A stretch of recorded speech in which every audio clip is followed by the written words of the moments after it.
corner.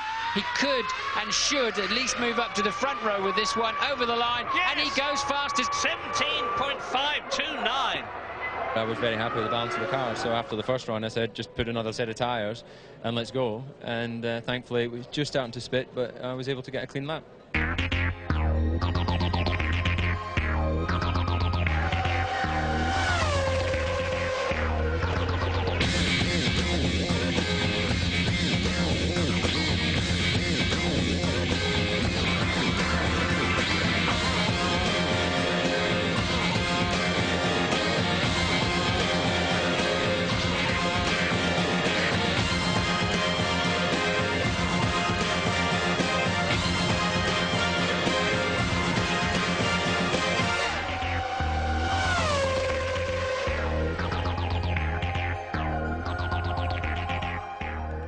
It's race day at the legendary Nürburgring in the Eifel Mountains of Western Germany. You get all sorts of weather around here.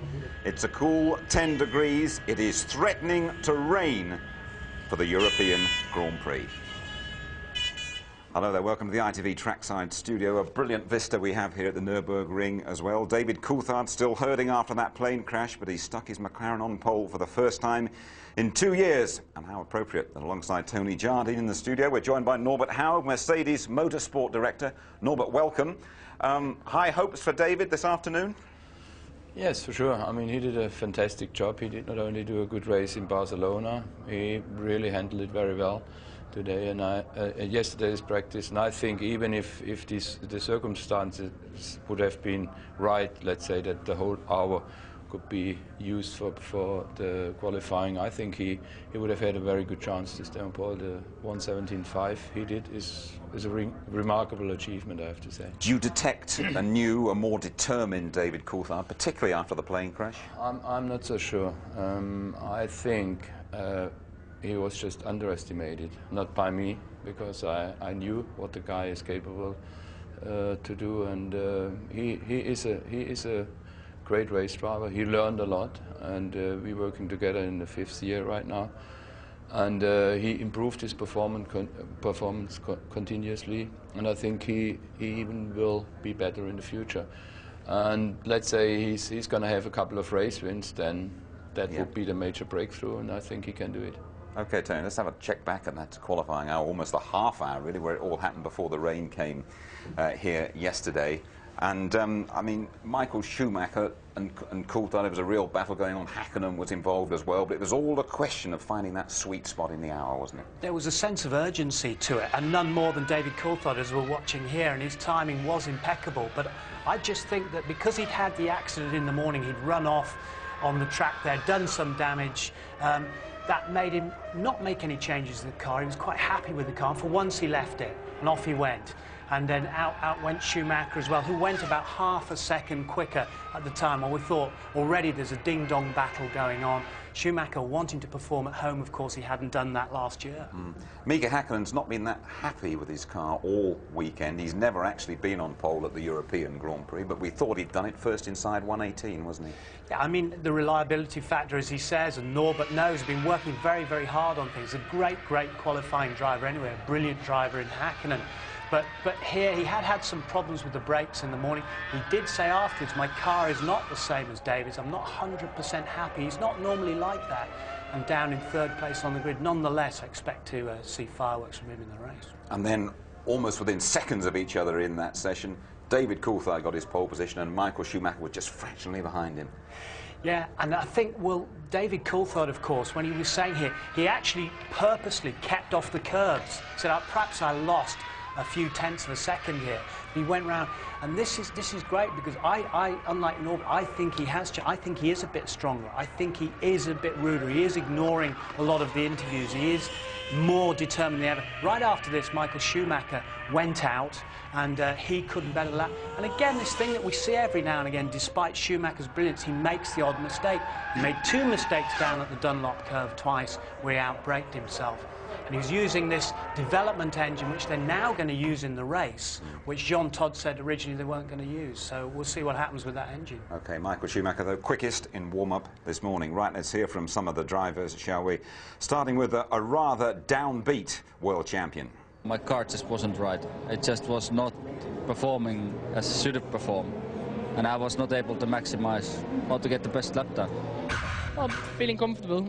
Second position is a very good start base for the race, and we have to get right the start, the strategy for the race, and the rest will happen. I feel good. No one's won from pole this year, but I hope I can be the first. So the grid, Tony. Yeah, well, I mean, this is the first pole for Coulthard since '98 in Canada. Schumacher not that happy, but he says get the strategy right from the front row of the grid. Hakkinen, as we know, not 100% happy. Barrichello 23 points behind. Will he now have to kowtow behind Michael Schumacher? Ralph, a great job there, and competition for Norbert and BMW and a few of the workers here. Truly, second here last year, heading for the podium, he hopes. Fisichella lost a wheel this morning, very embarrassing. Irvine quite close to his best. He was 6th at San Marino. Not bad for Jaguar there. Villeneuve affected by the traffic, so was Frentzen and the rain, having that last dash towards the end of the qualifying session. And Button, well, he was affected. He crashed. He missed one whole session. Sir Frank Williams said we expected more pressure on Button there. De La Rosa equaling his best from Australia. Verstappen, engine change. Wirtz, Pat Simmons, technical director, is in charge of his car, making no difference. Deniz, Herbert confused from the morning until the afternoon. He doesn't know why he didn't go quicker. Problems for him there in Jaguar. And then we've got Alesi, who spun across the pit lane entrance, Zonta, of course, and then we have the Minardis towards the back, Genet, Salo, lackluster, and there's Mazzacane. And poor Nick Heidfeld, unfortunately not able to race in his home Grand Prix, disqualified for being underweight. Man who's come through McLaren and Mercedes school with Norbert and his boys. A great shame for him. 3 German drivers instead of 4 in this race. That's tough for Heidfeld, isn't it, Norbert? But all of a sudden there are loads of German drivers in Formula One. Yeah, well, I think that has something to do with the first of all Formula 3 series in Germany, which is very strong. It was created when we used to have the DTM. There was a lot of focus on it, and that's what we're going to have in the future again. DTM in together with Formula 3. We will have 33 cars, by the way, in this season. So we're going to have a strong series there, and the young guys, they just performed very well. Then, as you all know, they went in the junior school in Mercedes-Benz. Sure. Like Michael and Heinz-Harald Frentzen and Nick did. For Nick, this was again a character-building weekend, I would say. I mean, he did an outstanding performance. It was very long time, 6th, 7th, and then at the end, I think he was 11th or 12th or whatever. Like that, when he's and then, well, got disqualified because of underweight, and I think it was just a kilo or so. And this is really tough. But I think if you learn at the beginning of your career that things like that can happen, it makes you even stronger. And I think Nick is a guy who can cope with it. Okay, Norbert, thank you very much. And Tony, we're following Barcelona here. We always go to Barcelona and fear the worst a bit, don't we? But we had all sorts of incidents, particularly this stuff in the pits. It was a tremendous race. Michael Schumacher leading at this point, coming into the first pit stop. Now, Nigel Stepney there, the refueler and chief mechanic, he took over that job in '95 after a big pit stop went wrong for Berger. This went wrong. The lollipop man came up too quickly. 2 levers. The second man, Andrea Vicari, went in behind to pull the second lever. The lollipop man went as he immediately went to pull off the hose. He'd gone too soon. Stepney had broken his ankle, but the equipment had been damaged when it was wrenched off. So Vicari takes over, second pit stop. He's still in the lead at this point, quite critical, can't get the hose square on, loses about 10, 12 seconds, and of course loses the race in this particular incident. At the same time, could it damage, could fuel leak? We say it shouldn't. Okay, Michael Schumacher, he's got a slow puncture from a damaged bead on the rim, but look at this, the 2 Schumachers together. Very angry at the time afterwards, Ralph. He said it made no sense what he's doing, actually touching side pods, letting Barrichello go through there. So excited, not true. Look at from Barrichello's view, as the 2 brothers are squabbling, and of course afterwards there was a contretemps, but now there's nothing in it. Now this is a tactical block from Michael Schumacher when he was defending that second place. David Coulthard brilliantly shadowed him, 180 miles per hour, goes around the outside for a second time. He did it Barrichello. Now this is the ever-improving McLaren Mercedes, now winning the second 1-2 on the trot. 14 points they have reduced that gap to. Tremendous performance. Hacken very pleased with it, and he said this could be the turning point, and let's hope it was. It's a very exciting championship we've got on our hands now. Absolutely, thank you, Tony. Once again, then we've seen the importance of that pit crew and just how dangerous the job can be, particularly when the pressure is on. Watch carefully now with James Allen.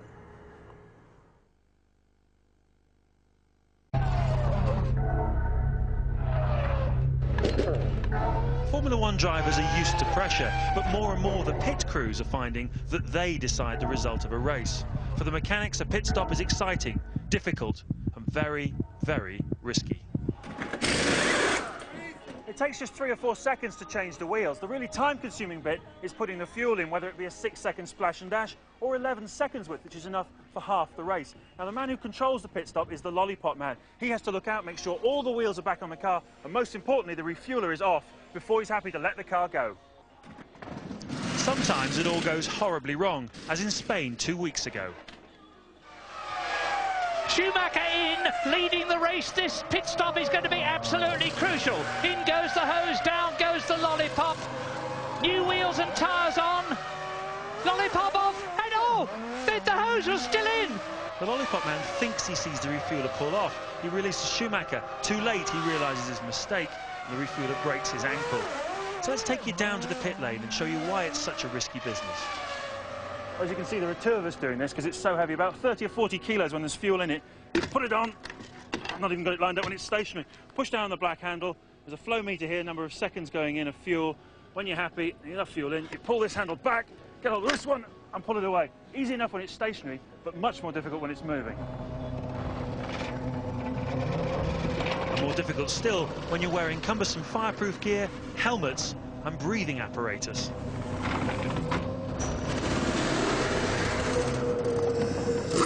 This helmet on, it's much more difficult to see what you're doing. The car comes in, I've got my mark, I put this thing up, it's on now, the fuel is flowing, 3, 4, 5 seconds and it turns you passing away, but pull back, pull away and he goes. Ferrari's accident has been a wake-up call for all of the teams in the pit lane. You do get complacent with pit stops when they come and go, and it takes something like that, and everyone's watched it a couple of times on the television, it takes something like that to actually re-emphasize how dangerous this whole thing is. Even when you're practicing, standing in front of a car travelling at 50 miles an hour is not for the faint-hearted.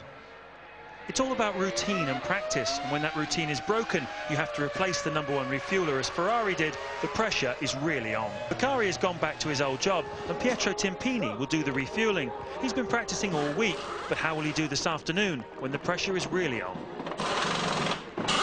I mean, if we had a weakness, it's that we hadn't practiced enough before we had the problem with Barcelona. We have a backup crew for everything, but we've been probably a little bit stretched at the beginning of the season, and we hadn't done enough practice, so we exposed ourselves when Nigel was hurt.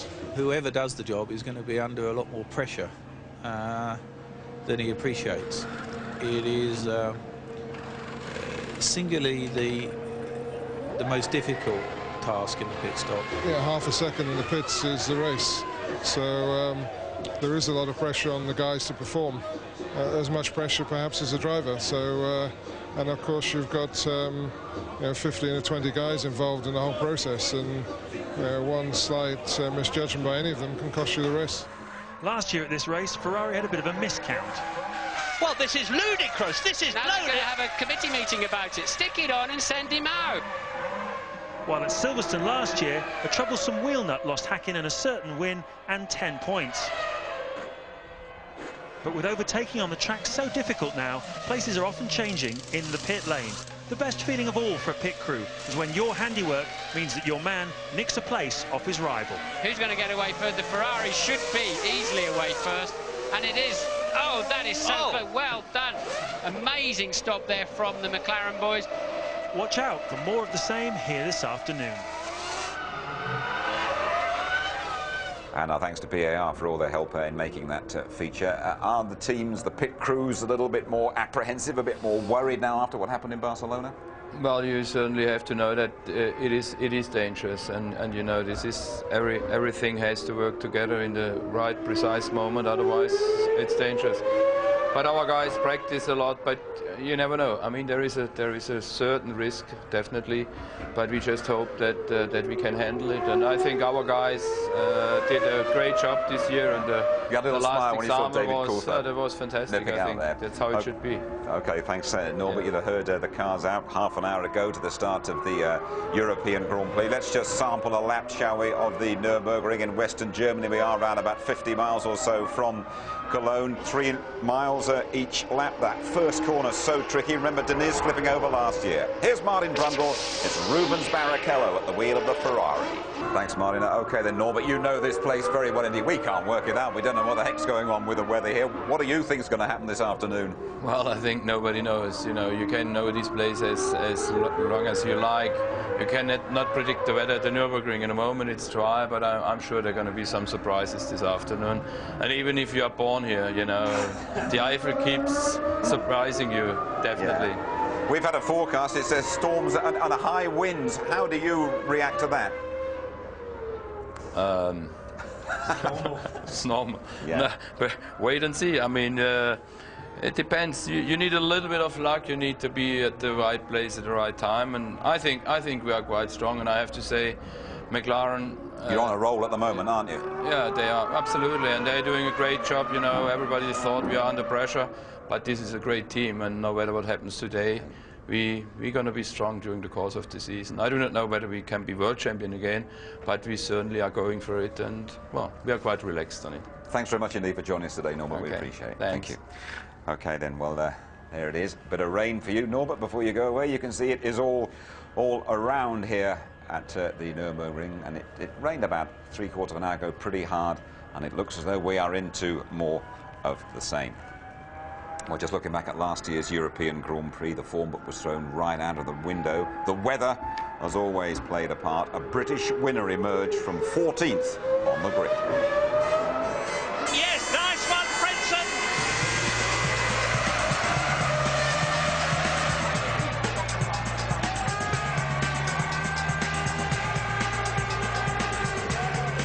Oh, somebody's over.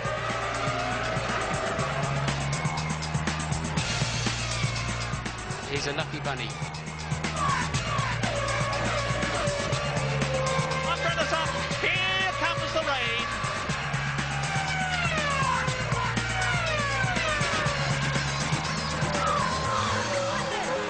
There's no tyre here. I've never seen anything like it.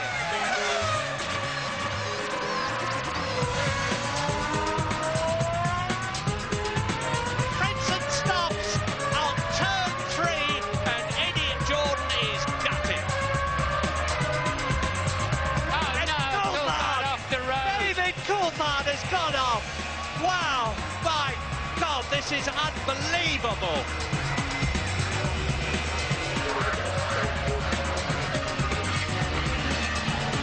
And off goes Schumacher. He's got a puncture, right rear puncture. Johnny Herbert leads the European Grand Prix. This is Manoa out of the race. It's 4th place, of course, he's just lost. So 3 World Championship points and what would have been a stunning 4th place in a Minardi. Johnny Herbert in the Stewart turns into corner 13 and takes the checkered flag to win. Oh, words fail me.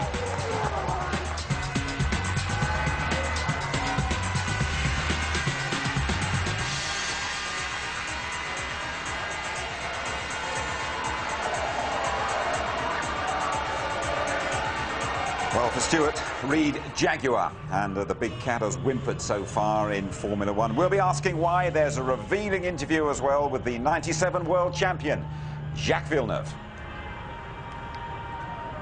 All for the first time in a couple of years, Nick Heidfeld The young German should have started his home Grand Prix in 13th place. His Prost, though, has been excluded for running underweight. In the 5th, the Martin Brundle's Inside Track Series, Martin has weighty matters on his mind.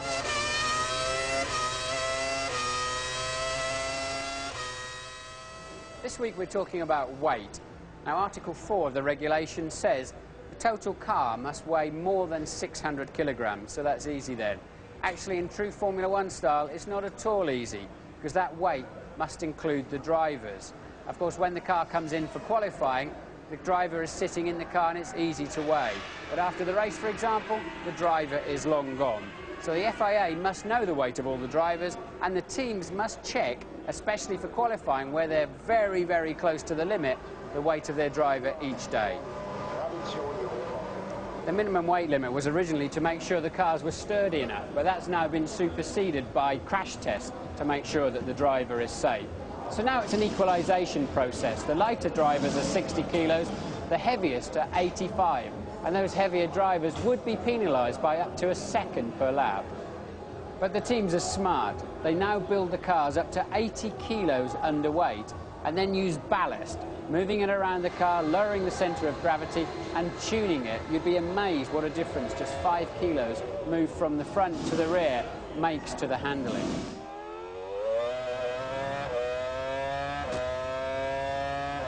But Article 4.2 says that this lead must be sealable by the FIA for later checking and must need tools to remove it. It must be solidly fixed. Can you imagine something like this flying around in a big accident? But there's a twist. 4.3 says you can't add anything during the race with the exception of fuel, nitrogen and compressed air. But I'll let you into a little secret.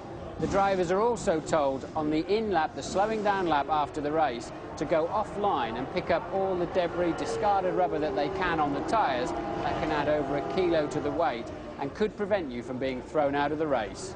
Weight is king in Formula One. Thanks, Martin. Eddie Irvine, 8th on the grid as Jaguar search for their first point. As Stewarts, they had their finest hour here last time round. Louise Goodman reporting.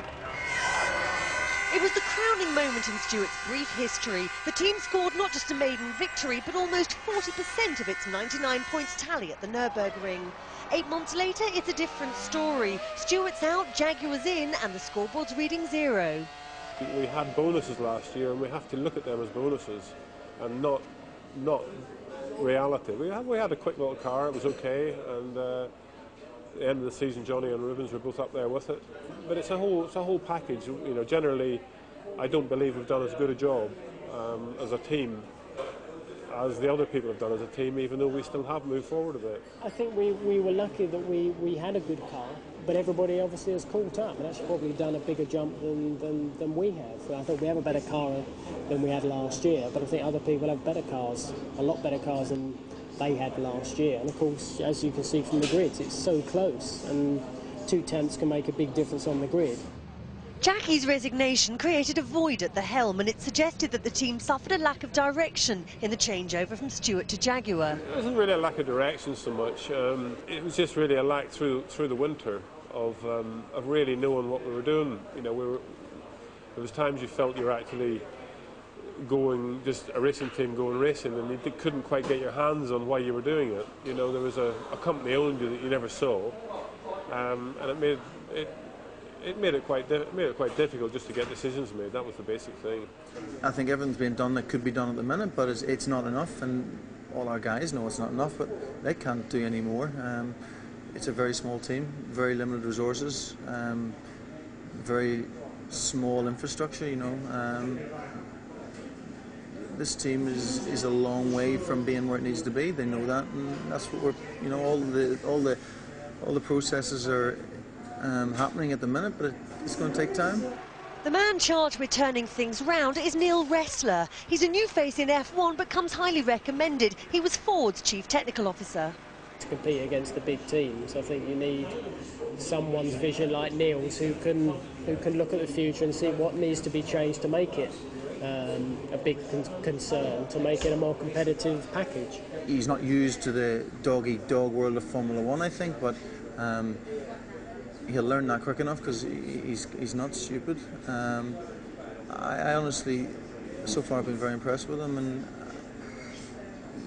just because you put him in the top dog seat doesn't mean to say everything's going to change tomorrow. But he's taking things on board, and things are going to change, but it's going to take time. I would say, in 6 years, 7 years' time, there's going to be no team better than this team.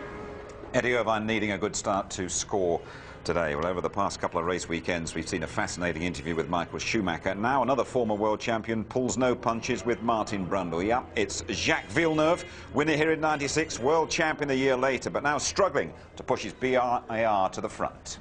Jacques, thanks for talking to us. It's a pleasure. So let's cut straight to the chase. Hindsight is a wonderful thing, but are you a teeny-weeny bit disappointed in your move to BAR? I'm disappointed with the results. I have no regrets. I've learned a lot. It's been a great experience. It's been a hard experience, but I think I've improved as a driver, so it's going to be useful in the future. So no, I've no bad feelings. Of course, there were some promises that were made before I joined the team that weren't kept because, well, results or the car was supposed to be a lot more performant than it was last year, but the starting point was a lot lower than it was supposed to be. So that's the annoying bit. But at least it's been improving. People have been working hard, and it's started to pay off. I know what it's like as a driver. You need a crystal ball. You're looking at a team. You're trying to work out how competitive it will be in months' time, or even a few years' time. What criteria do you look for? You want to believe that you can win. You want to believe that, first of all, that the team is behind you, and that your life within the team will be easy. That's very important. Then, of course, there's all the media aspect, how much work you'll have to do for the team outside of the car, and how much you'll get paid, I guess. That's all part of everything you look at. It's fine. You have to decide you want to be driving and winning every race and drive for free, or do something in between, or the best thing is to be in the best team and be paid the most. But I guess Michael got that when he went to Ferrari, but it took them a long time to get there. And now they have a winning car, so it's the same thing we want to do here, you know, take time to build it. But rumour has it you are a fundamental part of this team. You have a different relationship with this team than a driver normally has. Well, I'm very close to Craig, of course. So that has an effect. And the other thing is the team was started from scratch on a blank sheet of paper. So in a way built around me. So that's got some kind of big involvement, and that was also very important to my decision in coming here. What about the future? How and when will you decide? And can you really walk away from a Works Honda deal? The Honda element in the team is very important, and that would make it more difficult to leave the team, definitely, to have worked with them only for 1 year without having seen yet all the good things they can do. So it would be very, very, very difficult, but at the same time you have to look at what's best for you. And if it doesn't look like the team is going to produce soon, then it would be important to look elsewhere. Then it also depends, maybe the team doesn't want to keep me that much either, who knows, maybe they don't want to keep me enough. Do you think you'll be wearing this team gear next year? No idea. I don't know if I'm going to be here, and I don't know if they're going to keep the same colors. Nice. Tough to get the truth behind that beard, isn't it, Tony? Where do you think he'll be driving next year? Well, if I had to put my money on it now, I'd say he wouldn't be there, because after 2 years of mixed results, poor results, he says that's unacceptable. He's dying to get back. He wants to win the World Championship again. He's been talking about beating Michael Schumacher. There's lots of hope at BAR with Honda and the chassis, but can he wait that long? I'm not sure. Renault's on the horizon, and I think the McLaren door is closing, so who knows? Well, always expect the unexpected at this place. Can David Coulthard become the first pole sitter to win for 10 races? How about Michael Schumacher? Is he going to deliver for his massive Schumi army? Don't discount brother Ralph, he's due a win. Can Hakkinen continue that McLaren surge? Will there be another ring upset with last year's winner Herbert, or even Jenson Button? All will be revealed.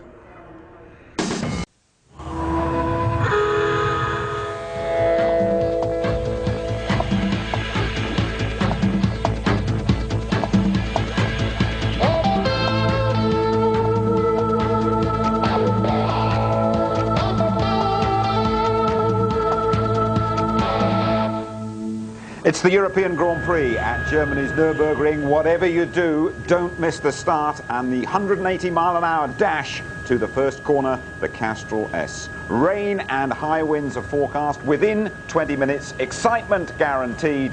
Let's join Martin Brundle and Murray Walker. Thank you, Jim. Well, you can see this wonderful Eiffel Mountains countryside spread out there. We're within sight of the fabulous old Nordschleife, the original Nürburgring, which was so revered by drivers like the great Juan Manuel Fangio, Tazio Nuvolari, Rudolf Caracciola, Achille Varzi, and many, many others. And now there's one of their German successors, Michael Schumacher's brother, Ralf. There's Michael himself. Second position on the grid, not entirely happy with it yesterday, but he made a brave show of it, saying I'm on the front row of the grid. But I said yesterday during qualifying what a wonderful thing it would be for David Coulthard, who has had such a terrible time recently, for McLaren, for Mercedes-Benz, for Britain and for Germany, if David got that pole position. Well, he did exactly that, the 9th of his career, the first of the year. He's been driving magnificently.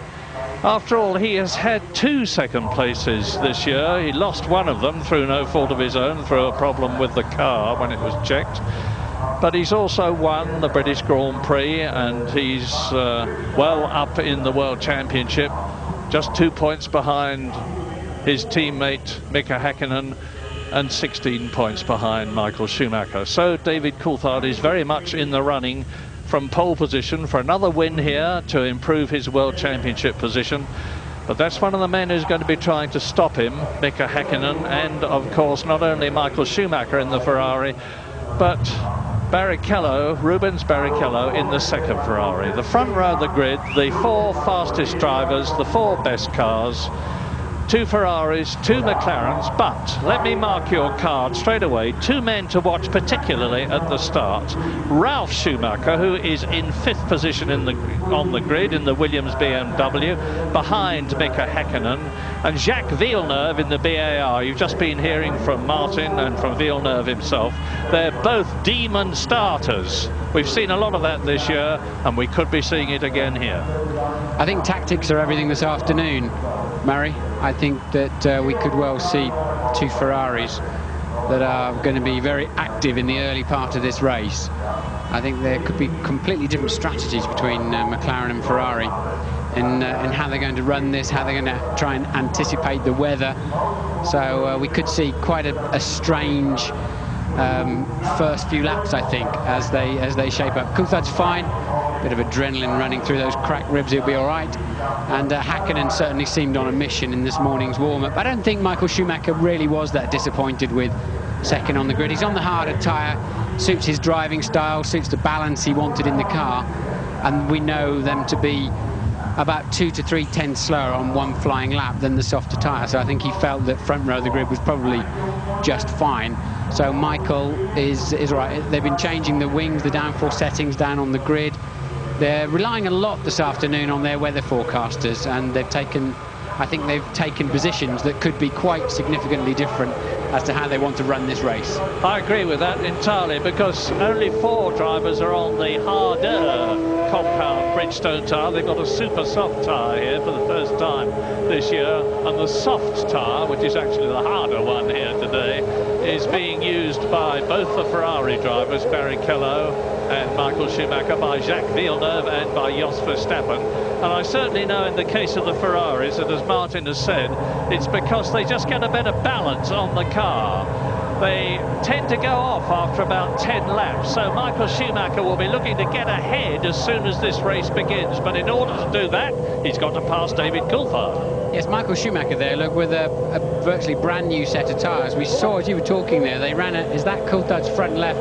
Yeah, it looks like it's ready to be thrown away before he even starts the race. Now, that's because of the groove tyres. Some of the teams are finding that the further they run, the better the tyres, particularly as the track must surely be a little bit damp. One problem Coulthard's got, I was just looking at it, is just in front of him, Michael Schumacher is charging away there, but David Coulthard has got two black patches. You saw them briefly that have been painted out. It's quite a shiny paint on top of it, and I think it's a little bit unfair for those on the front of the grid. Actually, they've got to go over that whilst they're still trying to control the wheel spin. But nonetheless, at least he's on the grippy side of the track. His teammate behind him. I saw the pair of them having a good chat, although they both got their helmets on at the time, before they finally jumped in their cars. And I think they know they've got to do a little bit of team riding before they can sort themselves out mid-race. So, as ever, the start is going to be absolutely vital. It's comparatively smooth, this track, not as much tyre wear as there is at a lot of them. I'm expecting most of them to make just one stop. Some of them may be making two. And that is the slowest corner on the course that we're looking down on now, the Dunlop curve. But it bears repeating again that the weather, you can see that heavy rain cloud above you on the left, or we're moving away from it now. But there are clouds all the time over the Nürburgring. It's just like the Spa circuit in Belgium. Weather is totally unpredictable. It can be dry, bright, blue skies 1 minute, and heavy cloud and pouring rain the next. And that's what we expect this afternoon, with an 80% certainty of rain. It's one thing the drivers have got to remember, and it's always difficult to come into the pits, especially if you're at the sharp end of a race. And it takes about a half a minute, really, to come in, get new tyres and go. But if you're, say, taking 3 laps on the wrong tyres, it's very easy to lose more than 30 seconds or even fall off the road in a silly accident into the gravel trap. So you really have to have the strength of mind to say, right, I'm going to go in. I know I should be on different tyres. Even if I'm going to use them for 5 or 7 laps, it's better to use them than lose that extra time. But the other situation is, when you're doing, I don't know, trolling along at 150 miles an hour, the little sprinkling of rain that's out there at the moment, we feel, walking around, is streaming off of your visor, and it's very difficult to judge just how much rain is coming down until there's standing water. So, out of the Vidal chicane, out of turn 13, the last on the circuit, which, by the way, is a 2.8-mile lap. David Coulthard in pole position for the first time this year, for the 9th time in his career. There's his chief rival, Michael Schumacher. Behind David Coulthard, there is Mika Häkkinen. Behind Mika Häkkinen, the man I told you to watch. Look on the right, the 3rd car back, Ralf Schumacher. Watch the lights then when the 5th, when they're all on, they'll go out, there'll be a pause, and the race will be go! Good one by David Coulthard and Mika Häkkinen. Streaks between the two of them. Is that what they were talking about? Is that what they were talking about? And Rubens Barrichello challenging. So Michael Schumacher in 2nd position between the two McLarens, and then Barrichello, off goes one of the Jordans, and somebody is trailing along at the back. It is Marc Genet in the Minardi, who's had a very late start. But unlike last year when Pedro Diniz went off, and that is Trulli, Jarno Trulli, who was starting about in 8th position, and it looks as though he's out of the race already. So it's McLaren Ferrari, and then behind you can see them as we ride with Heinz Harald Frentzen now, and they're climbing up out of the Dunlop curve up towards the left and right at turns 8 and 9, up to the big curve, the sweeping right-hander, that is turn 10, and now then the Vidal chicane. So they're pretty well spread out as they come towards us now, with Mika Häkkinen leading Schumacher, with David Coulthard down from 1st on the grid to 3rd in the race. Rubens Barrichello started 4th. He is still in 4th position, but in 5th position it is Jacques Villeneuve. Remember what I told you? He has already gained 4 places, a magnificent start. Yes, great start from Villeneuve. The car that rocketed away was Mika Häkkinen. I was watching them, they're right outside our window for the start, and Coulthard got away well. Michael Schumacher not so well, but then Coulthard lost a bit of ground on the upshift to 2nd. Häkkinen just catapulted through. I'm sure we'll see a replay at some time from the German producer here, but I really would like to see that again. But I'm absolutely sure now that the first 4 cars on the track have got completely different fuel loads. Yeah, and this morning Mika Häkkinen was 9/1000ths of a second slower than Michael Schumacher's Ferrari. That's how closely matched these cars are. Now we are on lap 2 out of 67 laps is this race, and Jean Lacey is in 14th position, the man we're riding with, chasing Jenson Button in the Williams as Villeneuve goes through. Behind Villeneuve is Ralph Schumacher, who has been passed by the Canadian. Fisichella is in 7th place. Eddie Irvine is in 8th position in the Jaguar. So this start, and Michael Schumacher is now really challenging Mika Häkkinen. Yes, Michael Schumacher designed that corner when they changed this circuit. He loves that kind. We've seen him win races by overtaking into that Vidal chicane. It just suits his attacking driving style completely. So Michael will be shaping up there whenever he gets half a chance to have a look down the inside of Häkkinen. And he's the fastest man on the track. 1 minute 22.6. Michael Schumacher has just gone round in 1.4 seconds than the fastest lap last year, which was done by Mika Häkkinen. And Ralph Schumacher is hanging on behind Jacques Villeneuve. Here they come behind us. There's Villeneuve, Schumacher, Fisichella, but Michael Schumacher is now on a charge. Here is the proof as they come up towards us. Yes, Jenson Button having a bad start, now dropping down another place on that last lap, down to 14th. Johnny Herbert down in 18th and running last but 2.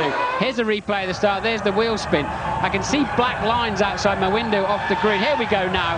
And Häkkinen just got the absolutely perfect start from 3rd on the grid. The others are away reasonably well. Look, and just rockets through the middle. We've heard that Frenton has blown up somewhere around the racetrack as we're watching this replay. And look at that, the perfect getaway from Häkkinen. How he and Michael Schumacher didn't touch, I'll never know. And then Coulthard having to defend what became 1st down to 3rd from Barrichello. Well, let's repeat the fact as you watch the Sauber of Pedro Diniz go off the track.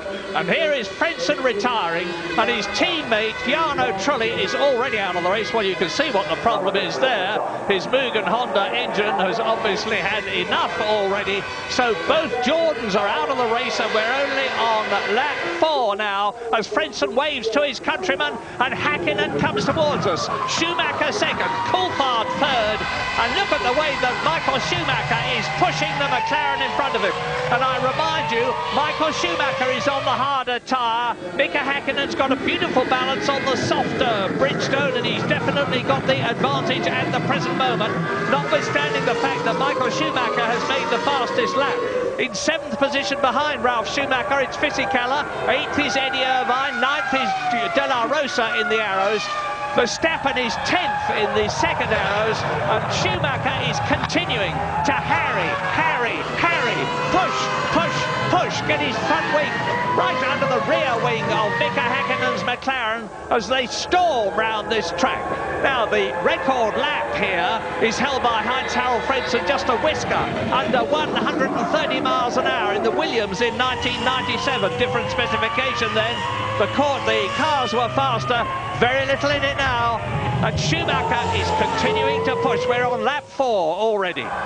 Yeah, Schumacher's got the faster car, and I'm sure his game plan did not include Mika Häkkinen rocketing off of 3rd place on the grid, because I think now, if we're right about the fuel load on this Ferrari, Michael Schumacher really expected and needed to be zooming off into the distance. A man probably quite content at the moment is Coulthard back there in 3rd place, if he's running a lot of fuel.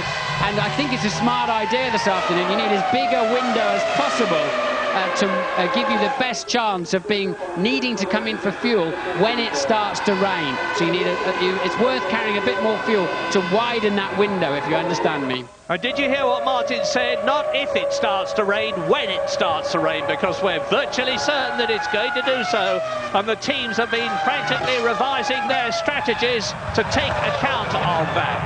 Now, Mika Häkkinen will be quite happy. I think he's got a good balance on the softer tyres. He's leading the race. He can take his line wherever he likes. And Schumacher's got to make him make a mistake before he can get past. And Mika Häkkinen twice a world champion is not going to do that. Well, that's two camera angles where I've seen spots of rain on the lens, so for sure it's getting a little bit damper. Looking out of the window, no signs of umbrellas out here with the crowd at the moment, but Michael Schumacher appears to have a much better handling car at this stage of the race. The first two are stretching away slightly from the second two.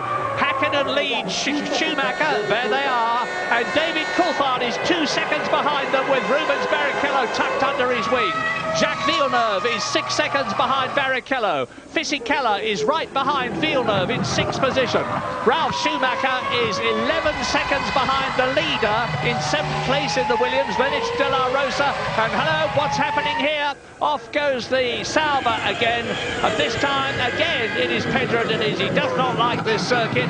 It treated him very badly at the start last year. He's been off twice already. But after last year, he's a very lucky man to be alive. And we've got news from Louise Goodman. Yeah, I'm standing here with Jarno Trulli. Jarno, we saw your teammate go out with an engine failure. What happened to you? I'm really disappointed because I had a very good start. I was trying to overtake Ralph on the straight, and suddenly I had a hit from the back, and probably physically I lost the control of the car and just didn't lift off, and it just hit me on the back, so the car was damaged and I had to retire. It's a shame because I had a good start, and I can't believe that we did that. Difficult day for the team, bad luck, Jarno. Well, Jarno Trulli was 6th on the grid, Fisichella was 7th on the grid. There have been quite a lot of complaints yesterday in practicing about people holding other people up, but very, very bad luck for Jarno Trulli as the leaders come through and go into their 7th lap. And now Michael Schumacher is pushing again. He's just had the fastest first sector of all this afternoon. This circuit, like all of them, is split up into 3 sectors. But David Coulthard is now, as Fisichella attacks, Fisichella in the blue Benetton is attacking Jacques Villeneuve. That's what you're looking at now, fighting for 5th position. And behind them, look at the orange arrows of Pedro de la Rosa. He's in 7th position ahead of Ralf Schumacher. The arrows are going magnificently here. They were the fastest cars of all in a straight line in Spain. Jos Verstappen and Pedro de la Rosa. They've been going extremely well here. It's a very, very tiny motor car. It's powered by the Supertech engine. Pedro de la Rosa is now showing, after a full season of Grand Prix racing in his first year last year, that he is a very good driver. He's got a very good car. To prove it, he is in 7th position. Yes, I don't know what happened to Ralf Schumacher. I think off screen he's had some kind of drama. He's back down in 8th position. So now, as you rightly point out, Murray, it's Fisichella, look, giving Villeneuve a very, very hard time with the 2 arrows, or certainly one of them still there. De La Rosa in 7th, and that car's been going well all through the practices. It looks as though Mika Hakkinen is going to be able to stave off Michael Schumacher. When are we going to be getting pit stops? Well, if I'm right and they're one stopping, most of them, it'll be round about lap 33, but could be a lot later, depending on fuel load. Yes, a new fastest lap of the race from Coulthard in 3rd place. So he's clearly finding, as his fuel load goes down, his balance is coming back to where he needs it. Hakkinen and Schumacher level pegged at the front on a 122.3.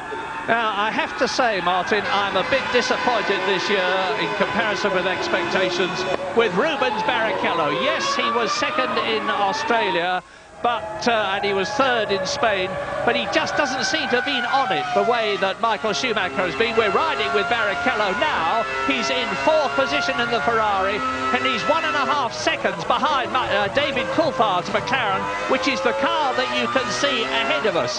And Rubens just does not seem to have been able to get the balance right on the Ferrari. I've got absolutely no doubt that the cars have got equal specification. And there you see Schumacher's Ferrari. You can see that he's still right up with Mika Hakkinen. They're coming through to complete the 8th lap now in this 67-lap race. Hakkinen leads Schumacher.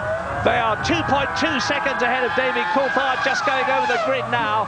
Barrichello in the background is 4th. The next man through is Jacques Villeneuve. 6th position is Fisichella. They are still virtually tied together. Yes, another new fastest lap now, this time Michael Schumacher, but it's very, very close, still a 22.2. So Schumacher edging ever, ever closer to Hakkinen. and really there's not much though. The first four, 22.2, 22.2, 22.4, 22.3, and then they're well over a second a lap quicker than the rest of the field. Now, it's my belief, as I said earlier on, that these harder tyres start marginally to deteriorate in terms of performance, not in terms of construction, after about 10 laps. Well, Schumacher is still in that second place. We're on lap 9 now, and those softer tyres, and Mika Häkkinen are going to start coming in as Schumacher has a look nearly to confound me, but Mika Häkkinen knows he's there. He can see that scarlet blob in his right and left mirrors as the McLaren twists and turns round this Nürburgring. Well, we've seen Michael Schumacher hounding Häkkinen before, and he has not been able to force him into a mistake. Maybe the Häkkinen of the old days would have, but this Mika Häkkinen, I have to say, is very, very rare. You see him making unforced errors, so Michael is darting around the track, just trying to distract him at any possible opportunity. 133 Grand Prix behind Mika Häkkinen. He's got a lot of experience with Lotus originally. Here is Coulthard third, Barrichello fourth, and Sauber are readying their wheels and tyres for a stop. Now, is it going to be for Mika Salo, who is in 15th position, or Pedro Diniz, who is 19th? And look at De La Rosa in the orange arrows. De La Rosa right up behind Jacques Villeneuve. De La Rosa is 7th, Jacques Villeneuve is 6th, and Fisichella has moved up into 5th position in the Benetton. It's fast and furious behind the two batches of two which are leading this European Grand Prix. Häkkinen, Schumacher is the first batch of two. Coulthard, Barrichello is the second, and then Fisichella, Villeneuve, De La Rosa together. Yes, I saw Coulthard make a mistake in the first sector of this lap, but there's definitely more rain coming down at the moment. And Barrichello right up the gearbox. He's not in view, but Barrichello, you're watching Häkkinen and Schumacher.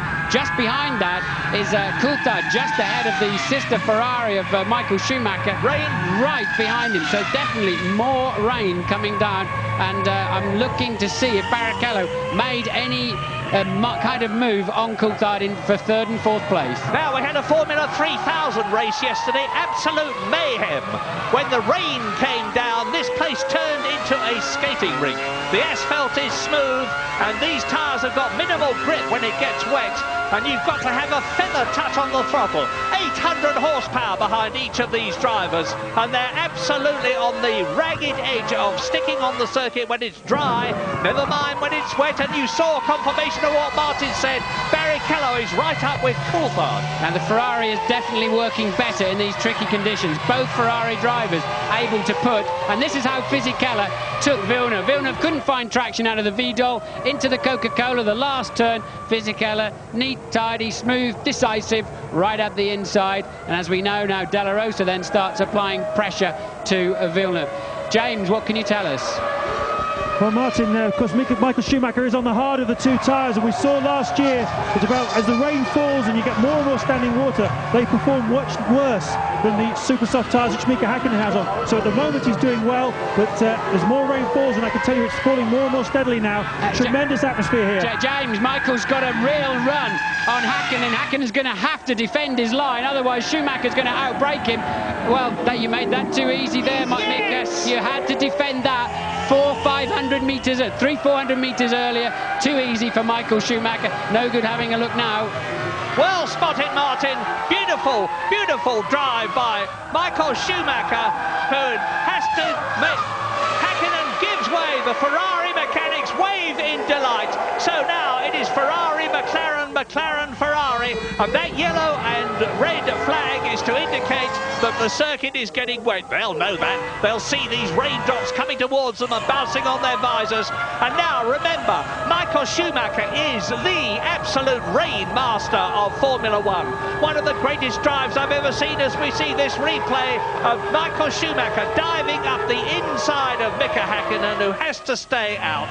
Tuck in behind the Ferrari as they come into the chicane.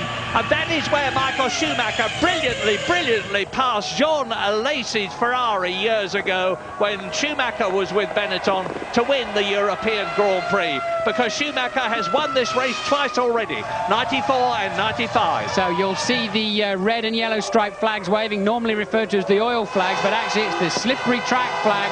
And Michael Schumacher, he may have slightly harder compound tyres on, but he is excellent in this kind of situation, second guessing how much grip there's going to be in a corner before you arrive. And now when they're passing over some sections of the track, now this is Barrichello behind Coulthard. Does he have a go up the inside into turn one? This is a replay, but I don't know the outcome. I'm assuming Coulthard on the better line into the corner. No, Barrichello's gone through. Where's Coulthard? We're not showing Barrichello in third place on the computer at the moment. He'll have to go through the next section, so maybe it's Ferrari 1 and 3, McLaren 2 and 4 now. Well, let's have a look. It is, because Barrichello has passed David Coulthard, and that is a confirmation of the fact that in these weather conditions, the Ferraris have got the better handling. Now, in recent years, there was no doubt about the fact that the McLaren had got the faster car. Ferrari have been working and working and working to improve their car. Let's have a look and see what's happening here on this replay as off spins the arrows of Jos Verstappen. Jos Verstappen, the Dutchman, who was down in 14th position, and that lets Mika Salo in the Sauber through ahead of him. Look at this, Murray. Michael Schumacher nearly 3 seconds faster on the previous lap than Mika Hakkinen, so that's absolutely incredible. They've obviously put off goes the Minardi. Genet and Johnny Herbert, you'll notice, last year's winner, this year in the Jaguar, has come in for a very early stop. He's decided, I presume, to go on to rain tyres. Now we are on lap 13 out of 67. There you see Herbert exiting.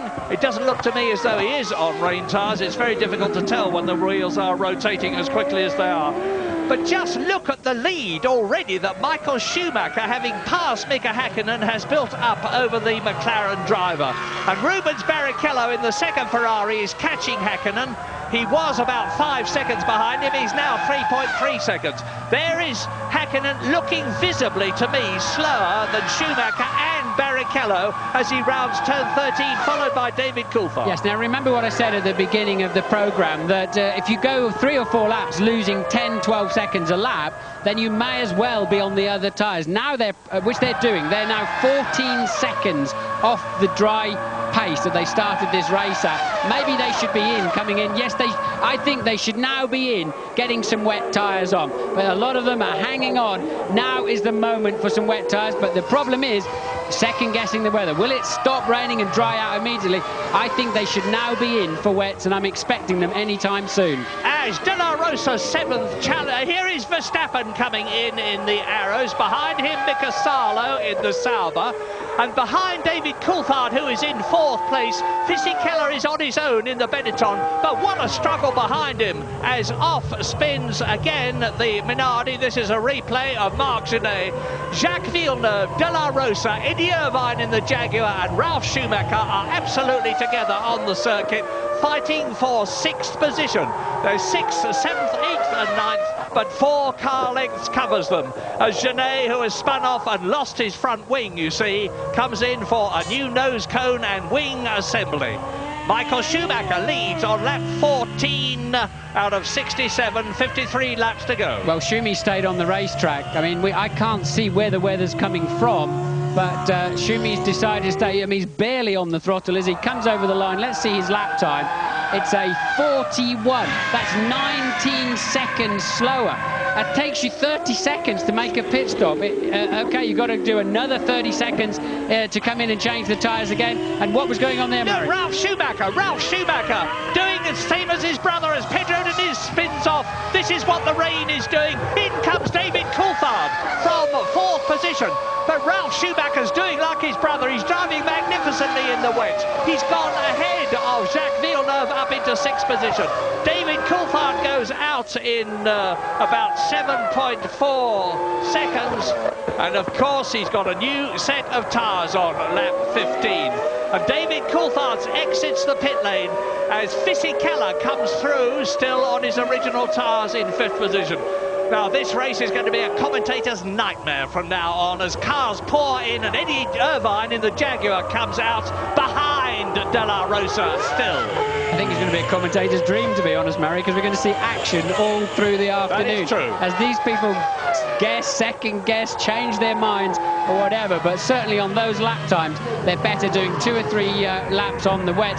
The wet rubber can often be harder than the dry rubber, but because it's got a lot more cuts in it, the tread moves around, the blocks move around, generates more heat.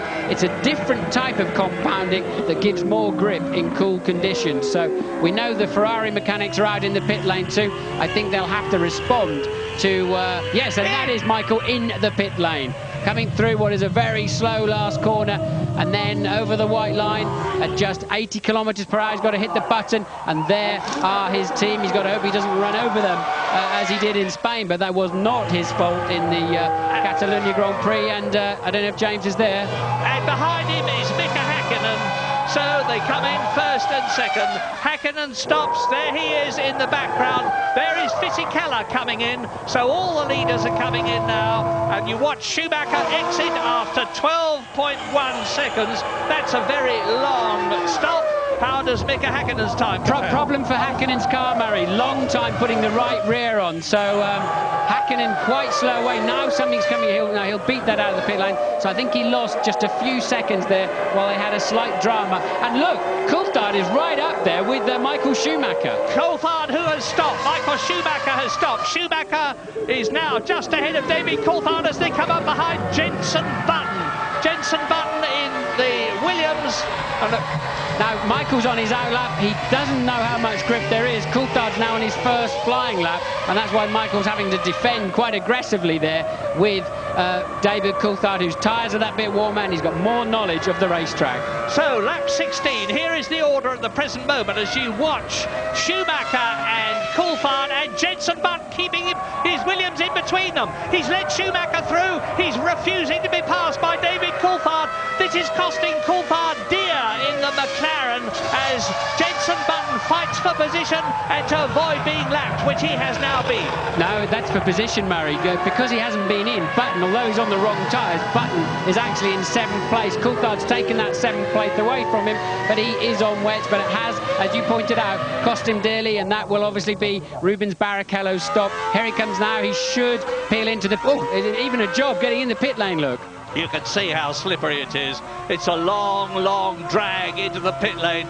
Look for the yellow line where they hit the rev limiter to slow them down to the mandatory 80 miles an hour maximum. That is it. Now Barrichello looks for his pit crew. Remember what happened last week, the week before last in Spain? It's the new Ferrari filler in place of Nigel Stepney, who with his broken ankle will be watching this race. He's done an immaculate job so far, and that's a good stop by Rubens Barrichello, 7.2 seconds, and behind him there is Ralf Schumacher. That could put Barrichello in the lead of this motor race. I don't know, I haven't seen Schumacher and Coulthard come over the start-finish line. It's totally upside down at the moment, but I wonder if that put Barrichello out in front of the race. I think you're right, Martin. It's so easy to get it wrong, though. I think we'd better be very, very cautious until we see things how things are settling down, if they settle down. Because, as I said, there's cars flying in and out of the pits as the weather conditions deteriorate.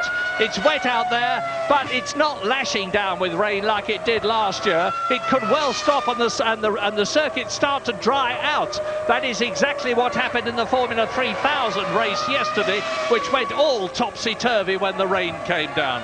So lap 17 out of 67, 50 to go. We've had action enough already, and look, coming towards us, previous race leader Michael Schumacher, now on a new set of Bridgestone boots. Behind him is Mika Häkkinen. They exit the chicane again as Alexander Wurz in 16th position in the Benetton goes off circuit across the grass over the sawtooth rumble strip, which can be very damaging indeed. Right, Barrichello must have had some kind of problem on that in lap because he actually is some way behind. So now it is Schumacher, Coulthard, and then Häkkinen you can see in the distance, Murray. In third third position. So it's Ferrari, McLaren, and Pedro de la Rosa coming towards us in fourth position. Wonderful. In the points, it's a long time since they've been there. Fisichella is fifth, Button is sixth. There's a lot more to come, but we are leaving for the moment.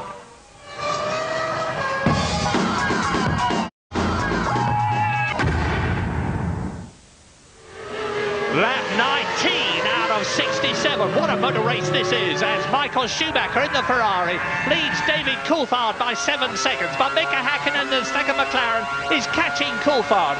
A fantastic battle for fourth place between Pedro de la Rosa in the Arrows and Fisichella in the Benetton. And Eddie Irvine is in sixth position for Jaguar. In the points for Jaguar, Jos Verstappen, Arrows, seventh. Barrichello, Ferrari, down in eighth position. Johnny Herbert, the second Jaguar, in the top 10. He is ninth, and 10th is Ralf Schumacher. Yes, well, whatever kind of problem Barrichello had on his in-lap, that's put him down in eighth, as you've seen. And just coming up now to pass Verstappen, and Verstappen may just cut across his bow there, and Barrichello realising that and giving him plenty of space. He's going to get better drive out of the corner, and now surely the next corner is Barrichello's to take seventh place. He's got more grip. No, Verstappen's not going to make it that easy for him. A nice piece of driving, Jos. So Barrichello's going to have to work to come through the field. The man who's taking it too easily, he's too cautious, is Coulthard in second place. Remember, Murray, he went off in this, leading this race easily last year by pushing too hard in the wet. Right now, I don't think he's pushing hard enough. He's losing a couple of seconds a lap to Michael Schumacher, and Häkkinen is catching him about a second and a half per lap. This is fantastic motor racing. Sixth on the right, Eddie Irvine, Jaguar. Jos Verstappen, seventh. Rubens Barrichello in the Ferrari, eighth. Now they are fighting each other. I could hardly believe my ears after Spain when I heard people complaining about the two Schumacher brothers, Ralph in the Williams and Michael in the Ferrari, having a battle for position. It was great motor racing, and that's exactly what we're seeing here. Absolutely on the limit. As David Coulthard is being caught, as Martin's told you, by Mika Häkkinen. James Allen, what's the news? Sensational atmosphere down here in the pit lane today, Murray. Just looking at the pit stops, Coulthard stopped for 7.4 seconds. That's not a lot of fuel to go on board, but I think he had quite a bit at the start. Now Schumacher stopped for 12 seconds. That's enough fuel for 35 laps, but he had very little fuel at the start, so they're roughly on the same sort of fuel load at the moment. Häkkinen's problem was getting the wheel nut back onto the right rear tyre. It's cost him dear, about 4 seconds. But on a day like today, with such strange and changeable conditions, it might not be the end of the world for him. But obviously, Ferrari and McLaren both think it's going to rain now for quite a long time, at least the next half an hour or 40 minutes. This race is far from over, and we definitely will have more pit stops. And Häkkinen goes through, passes David Coulthard. Häkkinen's been lapping 2 seconds a lap faster than his teammate. He's got the bit between his teeth now. He's going for it. He's back into second position. David Coulthard there, the pole position man, goes down to third position. But Mika Häkkinen is some 12 seconds behind race leader Michael Schumacher on lap 21. David Coulthard was looking down in the cockpit there at some point, but normally he's the man in the rain. He was he's normally absolutely flying. Remember Manicourt last year, where he just scampered off into the distance, and even here. And look, Coulthard, I think he knows that his teammate was much faster than him, gave him plenty of space to pass him going up into turn 7. So Coulthard may be carrying some kind of problem. Normally he is faster than that on a wet track. Yeah, I remember that David Coulthard has actually got 3 broken ribs. He's recovering from them. He's a lot better than he was in Spain. But the fact is that he's got 3 broken ribs, and it's a tremendously demanding situation physically that it's in now, as the Ferrari of Michael Schumacher scythes its way through the field. He is now up behind Pedro Diniz, who is 18th. He's lapped Mazzacane. In fact, he's passed Pedro Diniz. Yes, I think Coulthard lost 5 seconds on the last lap, Maris. I think his problem is more than a few spare ribs in there that are not doing their job. So Coulthard carrying some kind of drama in the car. James, what can you tell us about David? Well, what I can tell you is that the last time by, David came quite close to the pit wall. Adrian Newey the chief designer, came off the pit wall and looked down, leant out over the side, took a very close look. I think it was at the front wing of the McLaren to see if there was any damage. I saw him tap Dave Ryan, who runs... Oh! sorry, James, that was Schumacher getting it sideways. Carry on. I saw him, this is amazing, isn't it, Murray? I saw him tap Dave Ryan, who runs Coulthard's race effort, on the shoulder and say, it's okay, Coulthard's car is okay. Well, it may be okay, but it's not quick enough to hold that second position. We're on lap 23 now. Now, this is going to be a replay of Rubens Barrichello coming up behind Pedro de la Rosa and Eddie Irvine to try and gain track position. I've said so far, it's Verstappen, actually, I apologise. I said that Barrichello has been the disappointment of this race for me so far because he is down in 7th position. Well, he's moved up a place there, and the race order is Schumacher leading Häkkinen. As you see, Barrichello diving through inside Verstappen's arrows. Now, the arrows are in 8th position and 5th position. De La Rosa is in the top 6. And the top 6 are Michael Schumacher, 12.7 seconds, Mika Häkkinen, 4.8 seconds, David Coulthard, 9.3 seconds, Fisichella 4th, 1.3 seconds, 6.5 seconds, Rubens Barrichello, and then Eddie Irvine is still there, and Johnny Herbert is still in the top 10 for Jaguar. Now, Johnny Herbert is fighting to maintain his place in the Jaguar team next year. He really wants a good result. Well, of course, he always wants one. And last year, he got one here because he won the race in appalling conditions. Look at the track, look at the distance between Schumacher that you've seen go through, and here is Mika Häkkinen. Comparative lap times, well, Häkkinen is lapping nearly 2 seconds faster at the present moment than Schumacher. This lap's about the same, though, and remember, Michael had to pass the car on the previous lap, and he got well out of shape, as we saw for ourselves. So I think at the end of this lap, we'll see Michael has done a 30.4, and Mika a 30.5, so the gap remains around 12.9 seconds. Well, interestingly, in terms of the Constructors' contest, which Ferrari lead McLaren by 7 points, both the Ferrari and the McLaren teams are on 10 points. That's a replay of Michael Schumacher going into the chicane and nearly, but not, losing it. Michael Schumacher is on a potential 10 World Championship points, and that would increase his lead over Mika Häkkinen. We're going for a break.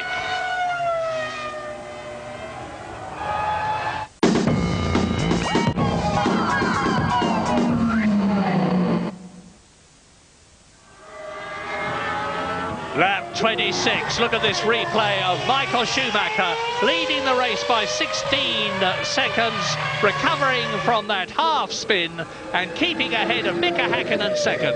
David Coulthard is now 25 seconds behind the race leader and being caught by 4th place Fisichella. 5th is Rubens Barrichello, storming his way up from 8th in the second Ferrari. Pedro de la Rosa is 6th for Arrows in the points. Eddie Irvine is 7th for Jaguar. Jos Verstappen is 8th for Arrows, so both the Arrows are in the top 8. Johnny Herbert is now in 10th position because he's been caught and passed by Ralph Schumacher. Now, Jenson Button is in 14th position.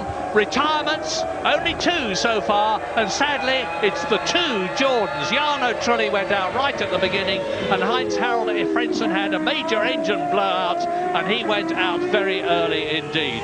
So Michael Schumacher, the reign master of Formula One, the man who's shown us time and time again what a genius he is in the wet, like the Spanish Grand Prix at Barcelona, like the Monaco Grand Prix, is now in a secure first position and lapping faster than the man you're looking at, the twice world champion Mika Häkkinen. Yes, the McLarens are off the pace in the wet conditions, no doubt about it. The man to watch is Barrichello, who's scything his way back up the field, was 8th, is now 5th, catching Fisichella ahead of him at 1.3 seconds a lap, and the pair of them are catching David Coulthard, who is just 8 seconds behind Mika Häkkinen. So the 2 McLarens have got to find some kind of pace in these tricky conditions if they want to keep anything near to these podium positions at the end of the day. Well, I've seen much, much worse conditions than this in the wet, and I'm not belittling the conditions now. But we're not getting those gigantic roosters. Well, we are as I talk now, and the Ferrari goes into some pretty deep water. But it's raining steadily. It is not lashing down. And Michael Schumacher, with a clear track in front of him now, is lapping at about 1 minute 29.1, which is almost a full second faster than Mika Häkkinen. And this is where the fact that Michael Schumacher is the best of the day is very much underlined. And there is, you can see the arrows being chased very hard indeed by Ralf Schumacher's Williams. That's Verstappen in 8th position. Ralf Schumacher in 9th position. Behind them is Johnny Herbert. Ahead of them is Eddie Irvine. And we're hearing news that Schumacher may be coming in. Ralf Schumacher may be coming into the pits. This is the 28th lap. This is what I was talking about having enough fuel on board to have a decent window, because there's nothing worse than having to come in to change your tyres and then several laps later coming in again to put fuel in the car. It's a double negative, but often there's no way around it unless you run the car just ridiculously heavy at all conditions. And now with Barrichello into 5th position and on a potential 2 World Championship points, Ferrari have got potentially more points for the Constructors' Championship here in Europe than McLaren have. Barrichello is doing a superb job, and so is Verstappen, because Verstappen in the orange arrows pursued by the white Williams of Ralf Schumacher, who tries to go through on the inside and has to run wide as Verstappen retains his line. They're both closing up on Eddie Irvine and the Jaguar, who's holding that 7th position. It's quite conceivable that here, for the first time in the year 2000, well, first time ever, we're going to see a Jaguar get a Formula 1 World Championship point. Fingers crossed. The problem is for the driver in front, unless you're in a very slow corner where the spray just curiously just fades down and all of a sudden you can see what's going on around you and see something in your mirrors at any kind of speed over, let's say, 70, 80 miles an hour, you cannot see a thing behind you. So if a driver takes a stab at you unexpectedly, it's so easy for you just to drive in and take your normal line, especially in these conditions where you're really needing maximum concentration on the few meters of track ahead of you, rather than in the dry where you're looking down the road a little bit further. Well, 16 seconds is the gap now between the man you're watching, Michael Schumacher. He has already won 3 Grand Prix this year. There is Mika Häkkinen, who's won 1. Schumacher, of course, did the hat-trick, got the treble, the first 3 races in Australia, Brazil, and the San Marino Grand Prix at Imola. Then David Coulthard won at Silverstone in those appalling weather conditions for the people who were trying to get there, although the track was dry. Remember that. This is the first wet race we've had this year. And then Mika Häkkinen won in Spain. So it's 3 to Ferrari, 2 to McLaren so far. And the World Championship well and truly alive, but not this race for Mika Salo, because he is out of it from 13th position. His teammate Pedro Diniz, 17th now, has been lapped. Something yellow in the gravel trap there as well, but I don't think it's a piece of Salo. I think it must be a piece of somebody else. I think it's his nose. Oh, I was going to say it's his nose cone, but it's off something else. Something else early in the race, but there's no way out of there in a Formula 1 car, that's for sure.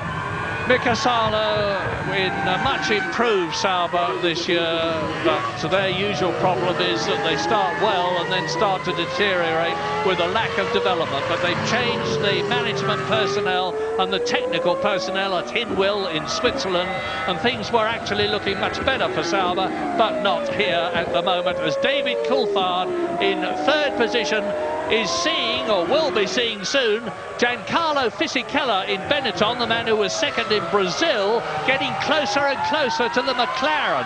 There's about half a second in it. That yellow car is Mazzacane, who has been lapped. Coming towards us now, there is Fisichella, and behind him Rubens Barrichello.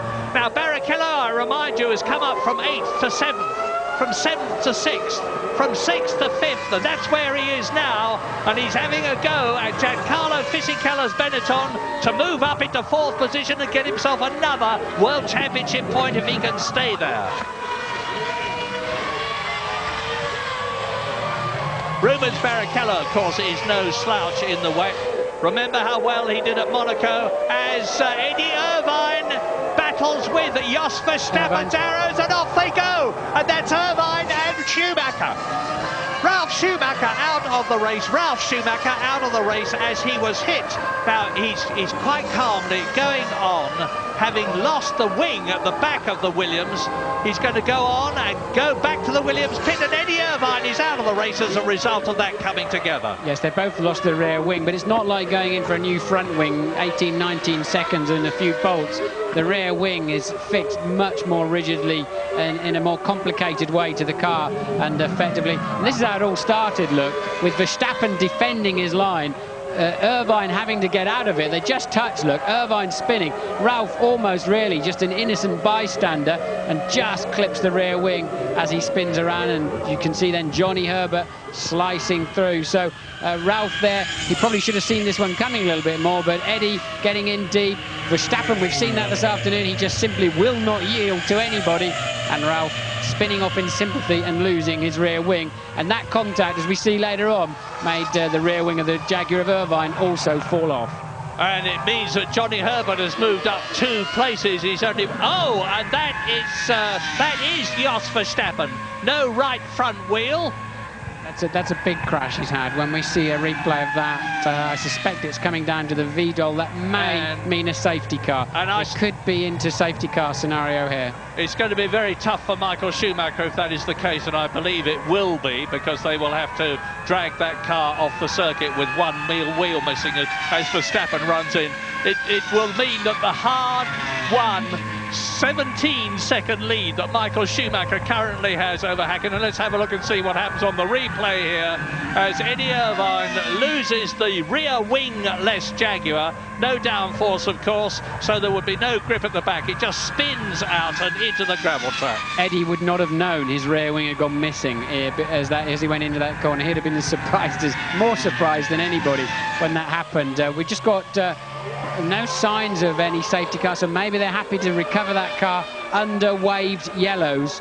And with marshals on the track, you get waved yellows, so the drivers know there are not just machines or slow machines around or damaged cars, there are actually people around too. But at the moment, they're covering it under the waved yellows. And a waved blue flag is being given to Ricardo Zonta in the BAR in 12th position. And that means there's somebody faster coming up behind you who wants to lap you. Get out of the way. And that's ever likely to be well, it is now. Michael Schumacher is past Zonta. So here we are, lap 32, which is just about getting on for half distance. Michael Schumacher that you're looking at with no signs of the safety car coming out, to his immense relief, not that he'll know about it, is 18 seconds ahead of Hakkinen, who is 19 seconds ahead of Coulthard, who is 7 seconds ahead of Fisichella, who has got Barrichello right behind him in 5th place. De La Rosa in the arrows is still in the points at 6th. Johnny Herbert, Jaguar, is 7th, and remember, he won the race last year for Stewart. Jacques Villeneuve is 8th, Valesi is 9th, Button is in 10th position, Alexander Wurz is 11th, and Ricardo Zonta, 12th, has been lapped. One of those days for Jenson Button to hang around, because he could get a point, even though he's had a difficult race. I think there was some kind of drama on one lap where he lost something around 1.5 minutes in the first section of one of the laps, but if he hangs around, he might still get a point or two this afternoon. You saw a rider on the back of a scooter while Murray was talking. I think that was a quick shot of Ralf Schumacher getting a lift back to the pit. He clearly decided, and Barrichello is through. Barrichello is past Fisichella, and now he will just home in on Coulthard, who's clearly nursing some kind of drama because he's 2 to 3 seconds off the pace of the leaders, and Barrichello will now just zoom into the back of Coulthard's McLaren. And as I've said before, we can surmise that David Coulthard in 3rd place has got a problem. We don't know what it is. Ferrari will know, McLaren will know, of course, because they will be in radio contact with. This is a replay as they come up to the chicane of Fisichella, seeing Barrichello dive up the inside of him. The Italian yields, and away they go. So that is the position, with Rubens Barrichello now up into 4th place on lap 33, half distance. Come back soon after the break.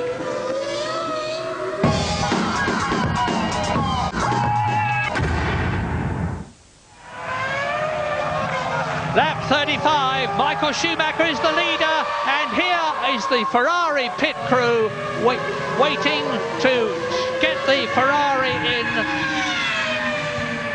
Here is Michael Schumacher, and here is Rubens Barrichello in the second Ferrari.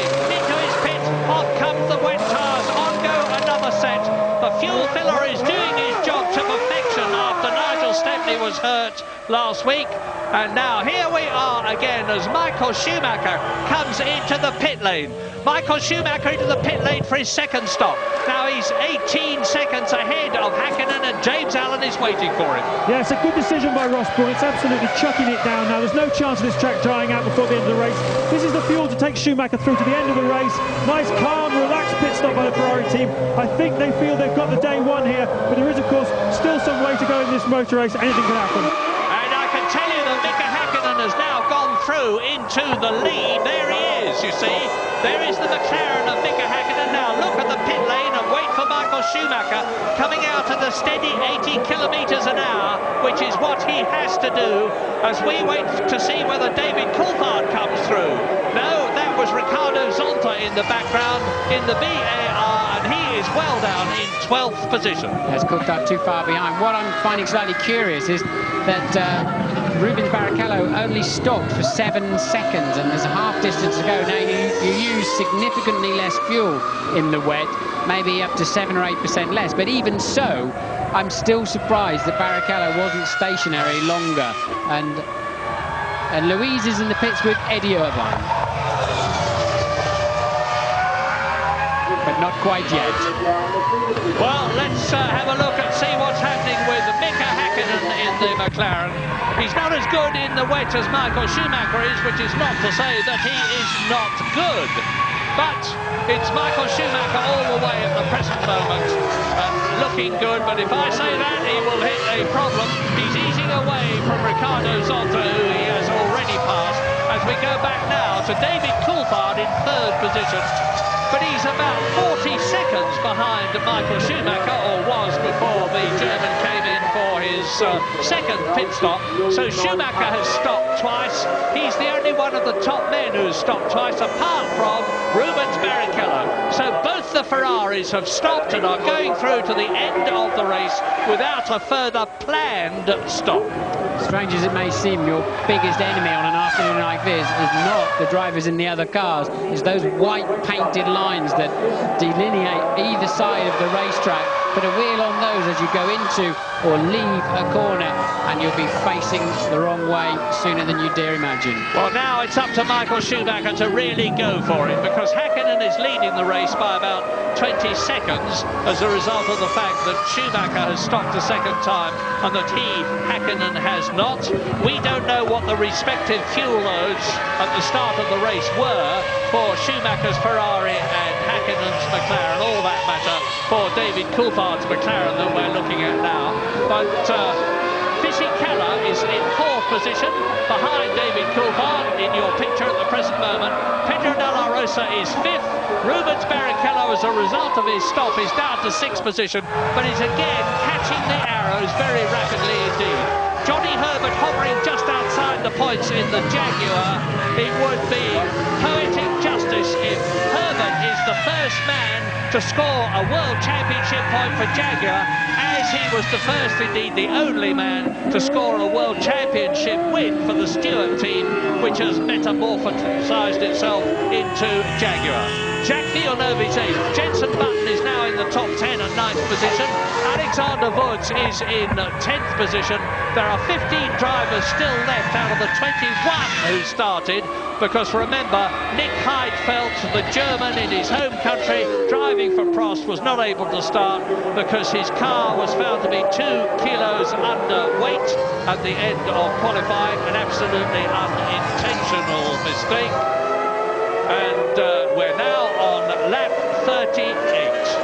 Now, David Coulthard is lapping marginally quicker at the present moment than Mika Hakkinen, his teammate, but Hakkinen is some 10 seconds ahead. I don't know what's happening with Michael Schumacher. He didn't pass the car on the last lap. He's still got Zonta behind him.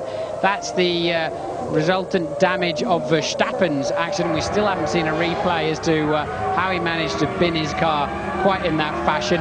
But as you say, Coulthard actually faster than Schumacher too at the moment. So since Michael changed to this set of tyres, he hasn't really had a blistering pace yet. No, it's strange, but when you change tyres, it can dramatically affect your performance.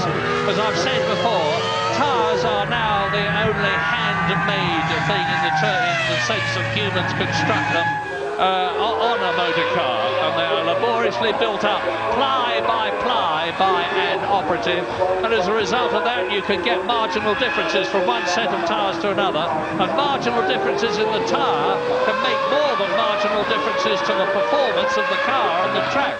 Yes, and of course we know Michael took on 11.8 seconds worth of fuel to see him to the end of the race, but nonetheless it's not enough to justify this kind of lap time difference, although of course the extra mass in the car to turn it, accelerate it and slow it down in the wet conditions, it does have a more dramatic effect than in dry conditions.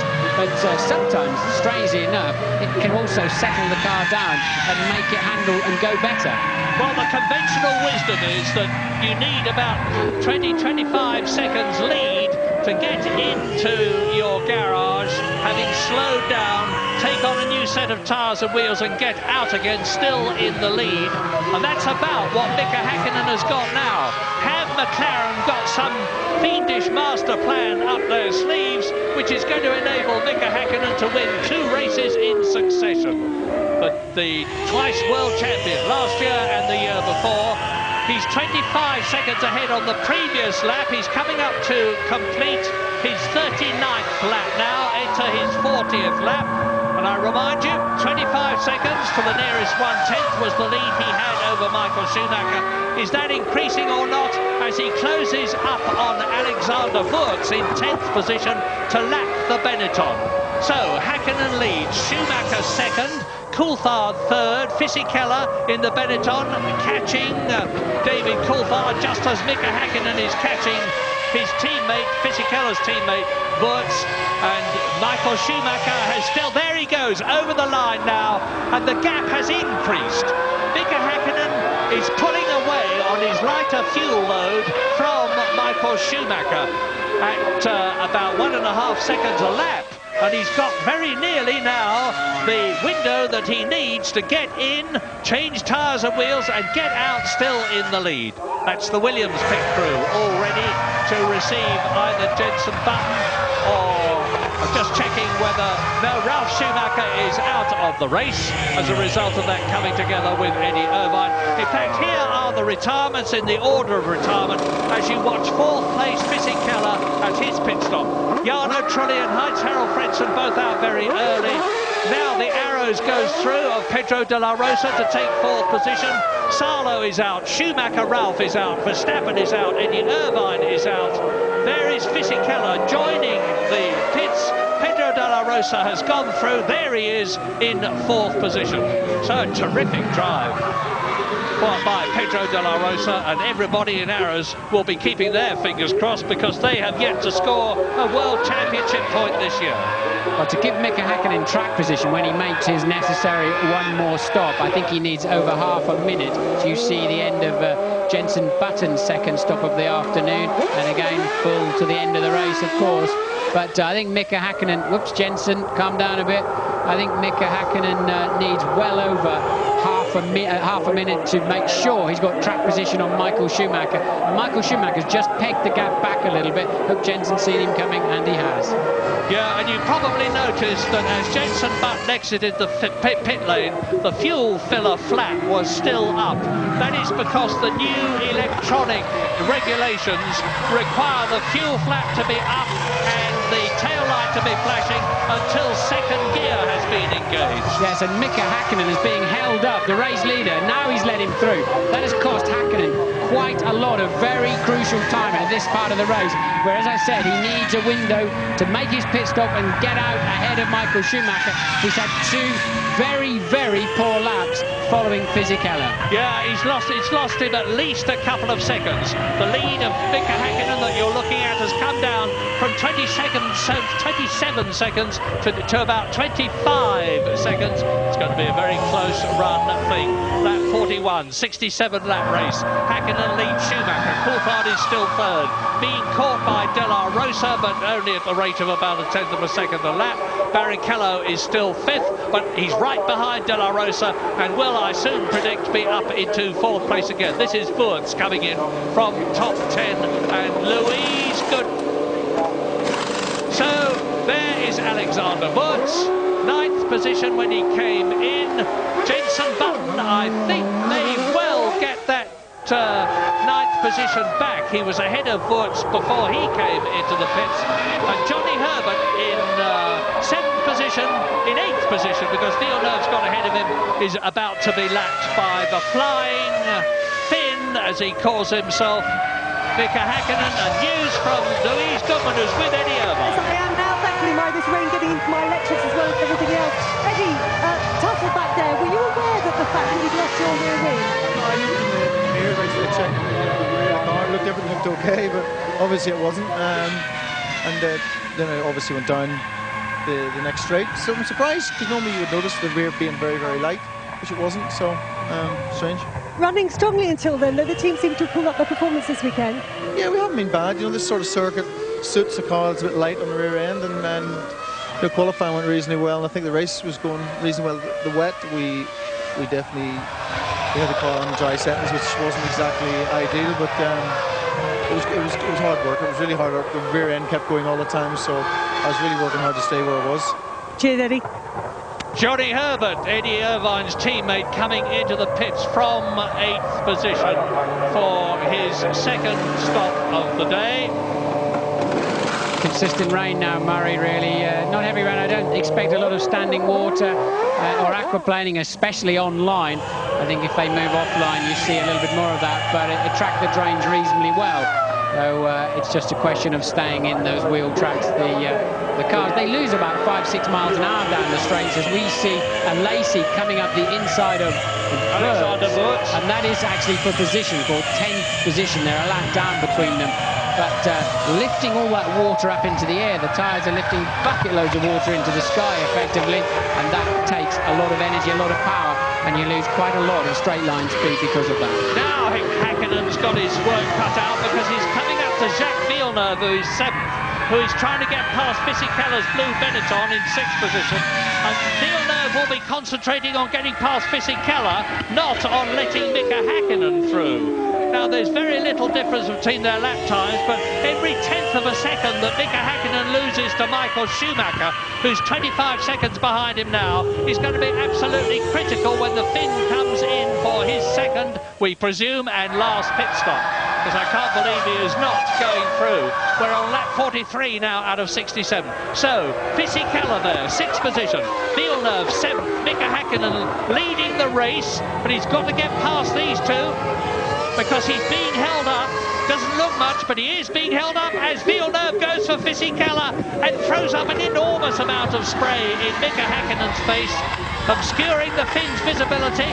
Now, it's 25 seconds between Häkkinen and Villeneuve, or was when this lap started. I predict it's going to be a lot less than that at the end of this lap, because Schumacher is lapping in about 1 minute 30.9. Villeneuve is lapping in 1 minute 33.8. Yes, McLaren's decision to start the cars fat with fuel looks very smart at the moment, but this is the stage of the race where Häkkinen needs to be capitalising on that, while the Ferraris effectively right now have a higher fuel load, as the McLaren one is running down, and he's gone for the inside. Villeneuve's seen him, an ex-world champion himself, of course, Villeneuve, and smart enough to know what's going on around him. Coulthard massively off the pace. I don't know how he's keeping 3rd place. I think McLaren should get him in the pits, maybe change his tyre pressures or something, give him a bit more pressure if he's aquaplaning or whatever, if he is struggling on any standing water. Although there doesn't, as I said, there doesn't appear to be much to me, but Coulthard struggling for lap time. He really should come in and have another set of tyres. And I was so wrong about Pedro de la Rosa replay of Häkkinen lapping Villeneuve. Now, I was so wrong about De La Rosa and Barrichello. I said Barrichello would rapidly regain the 4th place he had got by passing De La Rosa after the pit stops. He's not done so. De La Rosa from Spain in the Arrows is holding 4th position.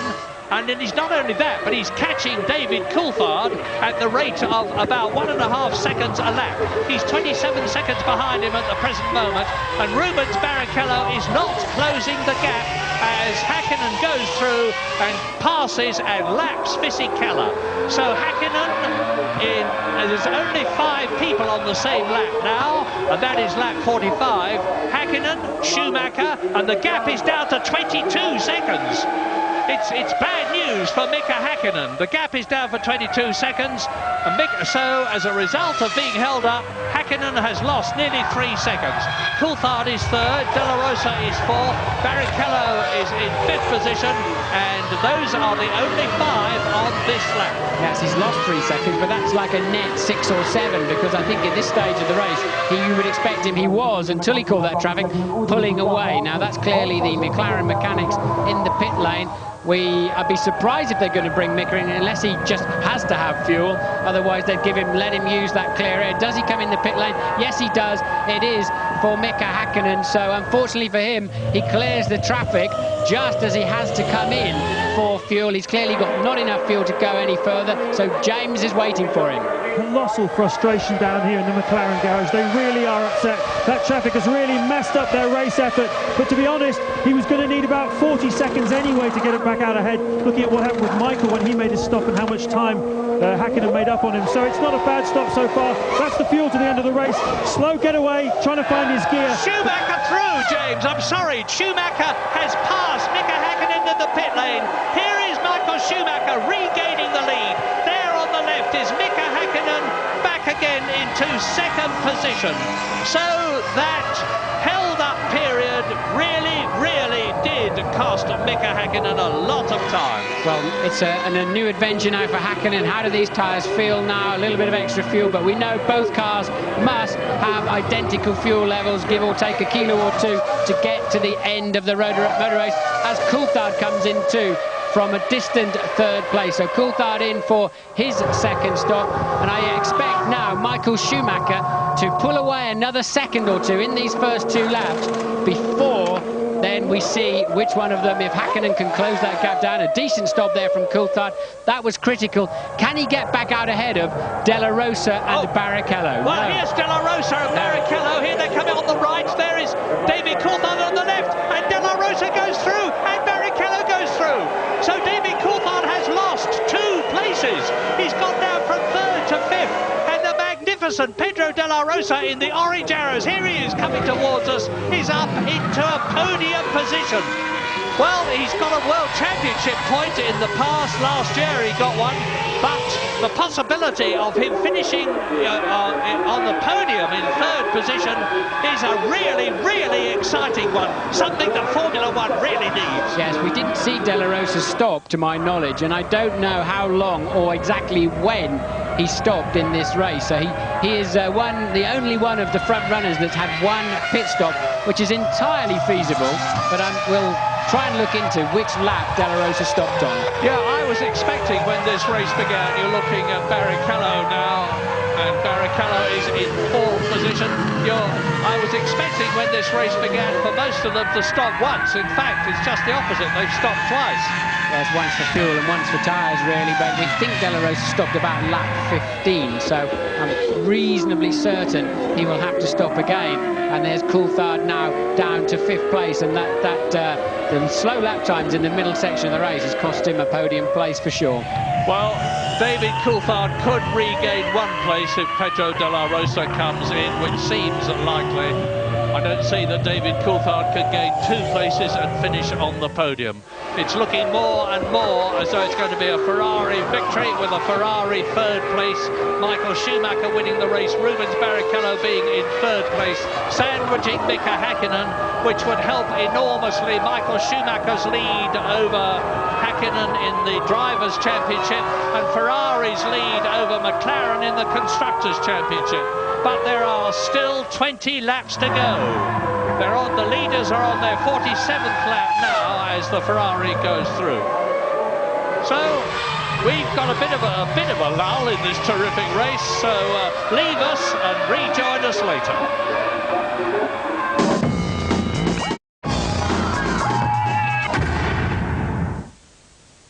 Lap 49, Pedro de la Rosa, having driven magnificently in third position, comes in for his second pit stop. Barrichello is up into third. Ferrari's first and third, sandwiching Mika Häkkinen. News from Louise Goodman. Yeah, down in the Arrows garage, I can tell you they're loving it. So well they would. De la Rosa running a very strong fourth. When you bear in mind that his car is fully set up for the dry conditions, it really puts into perspective the guys doing a great job. They've been constantly monitoring the weather. It's to carry on raining right till the end of the race, but he's in 5 Rosa through to the end of the race, and hopefully he's going to keep that fourth position. Yeah, he was half asleep on his pit stop though. I think it threw him. They did not change his tyres, which is a smart move. They just went to fuel him as he gets lapped by race leader Michael Schumacher, and De La Rosa very dozy in getting away. I think he thinks it's Barrichello. He probably couldn't understand why his car wasn't up in the air. The team quite smartly thought the tyres are not going to wear out, just leave them on, go for a quick splash and go, and De La Rosa's slow away, but we now know he's got enough fuel, of course, to the end of the race as you're watching Marc Genet in the Minardi. From 13th position, retiring from the European Grand Prix. Lap 50, 17 to go. Michael Schumacher leads Mika Häkkinen that you're looking at by 13 seconds. Rubens Barrichello in the second Ferrari back to third position, 60 seconds behind his teammate who is leading. Up into fourth position comes David Coulthard. To fifth position comes Fisichella. De La Rosa, I'm not sure whether he is down to seventh, letting Johnny Herbert up into sixth, or whether the Arrows is still in the points for sixth position. We'll know very shortly. But behind them, Jenson Button is in eighth position, ahead of Alexander Wurz and Ricardo Zonta. Everybody up to sixth position has been lapped, and there are now 17 laps to go. Yes, the German producer's not showing it to us at the moment, but Jenson Button is all over the back of Johnny Herbert like a bad suit, and this being Jenson's first wet race, of course. So he stayed on the black stuff so far, has Jenson, and a good scrap going on with Johnny Herbert. And there's a 10-second stop-and-go penalty for Jean Alesi, some incident that we certainly haven't seen. So Alesi with a 10-second stop-and-go, and he is currently 12th. Well, this is 7th to 10th. Just look at it. Johnny Herbert, Jenson Button, Alexander Wurz, Ricardo Zonta, in respectively the Jaguar, the Williams, the Benetton and the BAR. Johnny Herbert holding them up a bit. You've heard from Martin how valiantly Jenson Button is trying to get ahead of his countryman Johnny Herbert, but Johnny is looking for a World Championship point, and he possibly needs one more than anybody else in this race, because as I said earlier on, there has been talk about his position in the Jaguar team next year being under threat. If he can get a point here, as he won the race for Stewart last year, it would help him enormously. Now Zonta comes in, he's peeled off from the back, he's come in for his second pit stop in the BAR, and of course that's reduced the battle that was ahead of him to 3 men, Johnny Herbert and Button and Wurz. Well, that was pretty gormless as well. He just wandered into his pit. He's not in the centre of it at all, ran into his jack man, into the jack itself. I mean, just wake up. Well, you can see how the cars are slipping and sliding in these conditions. Just imagine being in the car, an enormous noise going on behind you, you're fighting for grip, there's 800 horsepower being pumped out. Just the merest whiff of too much throttle and you can be off the circuit. And we're seeing again, as we have seen so many times in the past, how superlatively good Michael Schumacher is in the wet. Now, that's the Ferrari pit crew coming out. Now, I wonder if they short-filled Barrichello's car, because 7 seconds, in my view, was not enough. And what is that going on? That's De Nitz taking Zonta, who's just made a pit stop for 10th place. But I'm wondering why Ferrari can really, I think, we know Michael took 11.8 seconds of fuel. I think yes, it's Barrichello, look, coming in. I was right about that. I just didn't think they put enough fuel in his car. And this plays back into Coulthard's hands, but he doesn't appear to have any speed to do anything about it. Well, I'm just watching the road as you're watching Barrichello coming into the pit lane to see whether David Coulthard comes through and retakes that third position. He was 19 seconds behind the Ferrari. It's going to be mighty close, but there's only just a little fuel gone in, and Barrichello exits the pit, and Coulthard has yet to go through. There he is! Watch it, watch the exit. Barrichello is going to come out, and I think David Coulthard is going to get ahead of him, and he's done so. There he is, David Coulthard, third position. So it is Ferrari leading Schumacher, McLaren second Häkkinen, McLaren third Coulthard, Ferrari fourth Barrichello, Fisichella is fifth, and Pedro de la Rosa is still sixth ahead of Johnny Herbert. I think Barrichello will be asking some serious questions at the end of this race to understand what on earth they were doing. Why didn't they put a dozen seconds of fuel in his car like they did Michael Schumacher at the same point of the race? Very bizarre. Maybe they had a refueling rig problem or something, but clearly they just didn't get enough fuel in that car at that crucial stop. You are right, but it is very strange because, as we've said many, many times, Ross Brawn is the master tactician in Formula One. It seems strange that he would get it wrong, but maybe there's more to it than meets the eye. Anyway, we're on lap 53 now, and Barrichello knows he's got to really get the hammer down. The gap between himself and David Coulthard, I would estimate at about 10 seconds. I won't know until the end of this lap, but it must be something like that. And he's got ahead of him Fisichella. That's Michael Murray, sorry to butt in, but that's Michael coming up to lap Fisichella. So Barrichello is, I think, some way down the road from Fisichella, but he's now got a job on to catch Coulthard. Barrichello, I think, has got the faster pace in the wet without anyone. In fact, no thinking about it, he has. Can he get back at Coulthard in the remaining laps of this race? And has Coulthard got any kind of margin left in his pocket? Whatever problem he's carrying, he's got to find some more speed from somewhere. Well, Michael's lapping about 2 seconds faster than Fisichella. We'll see, hopefully, how he copes with him. And we see David Coulthard now looking good for that third position, which would give McLaren 10 World Championship points in the Constructors' Championship if he stays where he is. So that's Coulthard's board then. Look, P3, 14 laps to go, plus 8.4, and they've read that off the same computer that we give you the information from as they've checked it out at the first sector on the lap that they're on. So it's the earliest piece of information you're going to get, and they're already getting that on the board for, and this is Häkkinen now, coming up to a lap de la Rosa. Yeah, who is in 6th position, and off goes Zonta, the other BAR, down there in the gravel strip, and he's beached it, the rear wheel's spinning, they're off the gravel, so he won't get any purchase. I hope the safety car will not come out because he's judged to be in an unsafe position, but it's going to be mighty difficult to remove him unless they've got a crane truck that can lift him off, because they can't tow him out backwards, and they certainly can't tow him out forwards because they would be on the tarmac. Here's a replay of what happened to Ricardo Zonta. He would have snatched the front brake on the way in, run wide, and tried to power his way back onto the racetrack and beached it on the curb. Again, look, very, very tricky position. The drivers must respect the double-waved yellows. They must slow down, but they don't always, especially in the closing stages of a Grand Prix. How much do you slow down? How much is a little bit slower? That's the problem. And it's so easy for another car to snatch a brake and go in there, and that must be Fisichella's Wirtz taking a shortcut that won't pay off. And trying to catch Jensen, trying to get past Jensen Button and failing to do so. Now, a word about Button. We know that he's under pressure, just as Johnny Herbert is, because Frank Williams, to a lot of people's surprise, doesn't seem to be as enthusiastic about Button as we thought he might be. But Jensen, again, is in a first. It's his first wet Formula One race.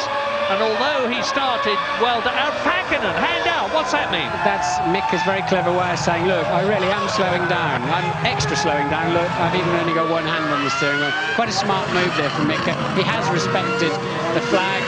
He does, like all the drivers, he does respect the job that the marshals do. They risk their lives for our safety, but he's making sure that the FIA, that the people who control the race see it without question. Yeah, good thinking, and he was doing it, of course, because he had seen Zonta's car in the gravel. As we watch the Ferrari of Rubens Barrichello, now we'll see whether he's catching David Coulthard. The gap was 8.5 seconds between Barrichello in 4th position and Coulthard in 3rd. Well, he is catching him, but not quickly. 8.3 seconds as we leave the Nürburgring. That's just a quick replay there of Häkkinen just demonstrating to... He's not really talking to the marshals on the corner, he's talking to the stewards of the race who are watching this on TV. Now we'll go to the break, back very shortly.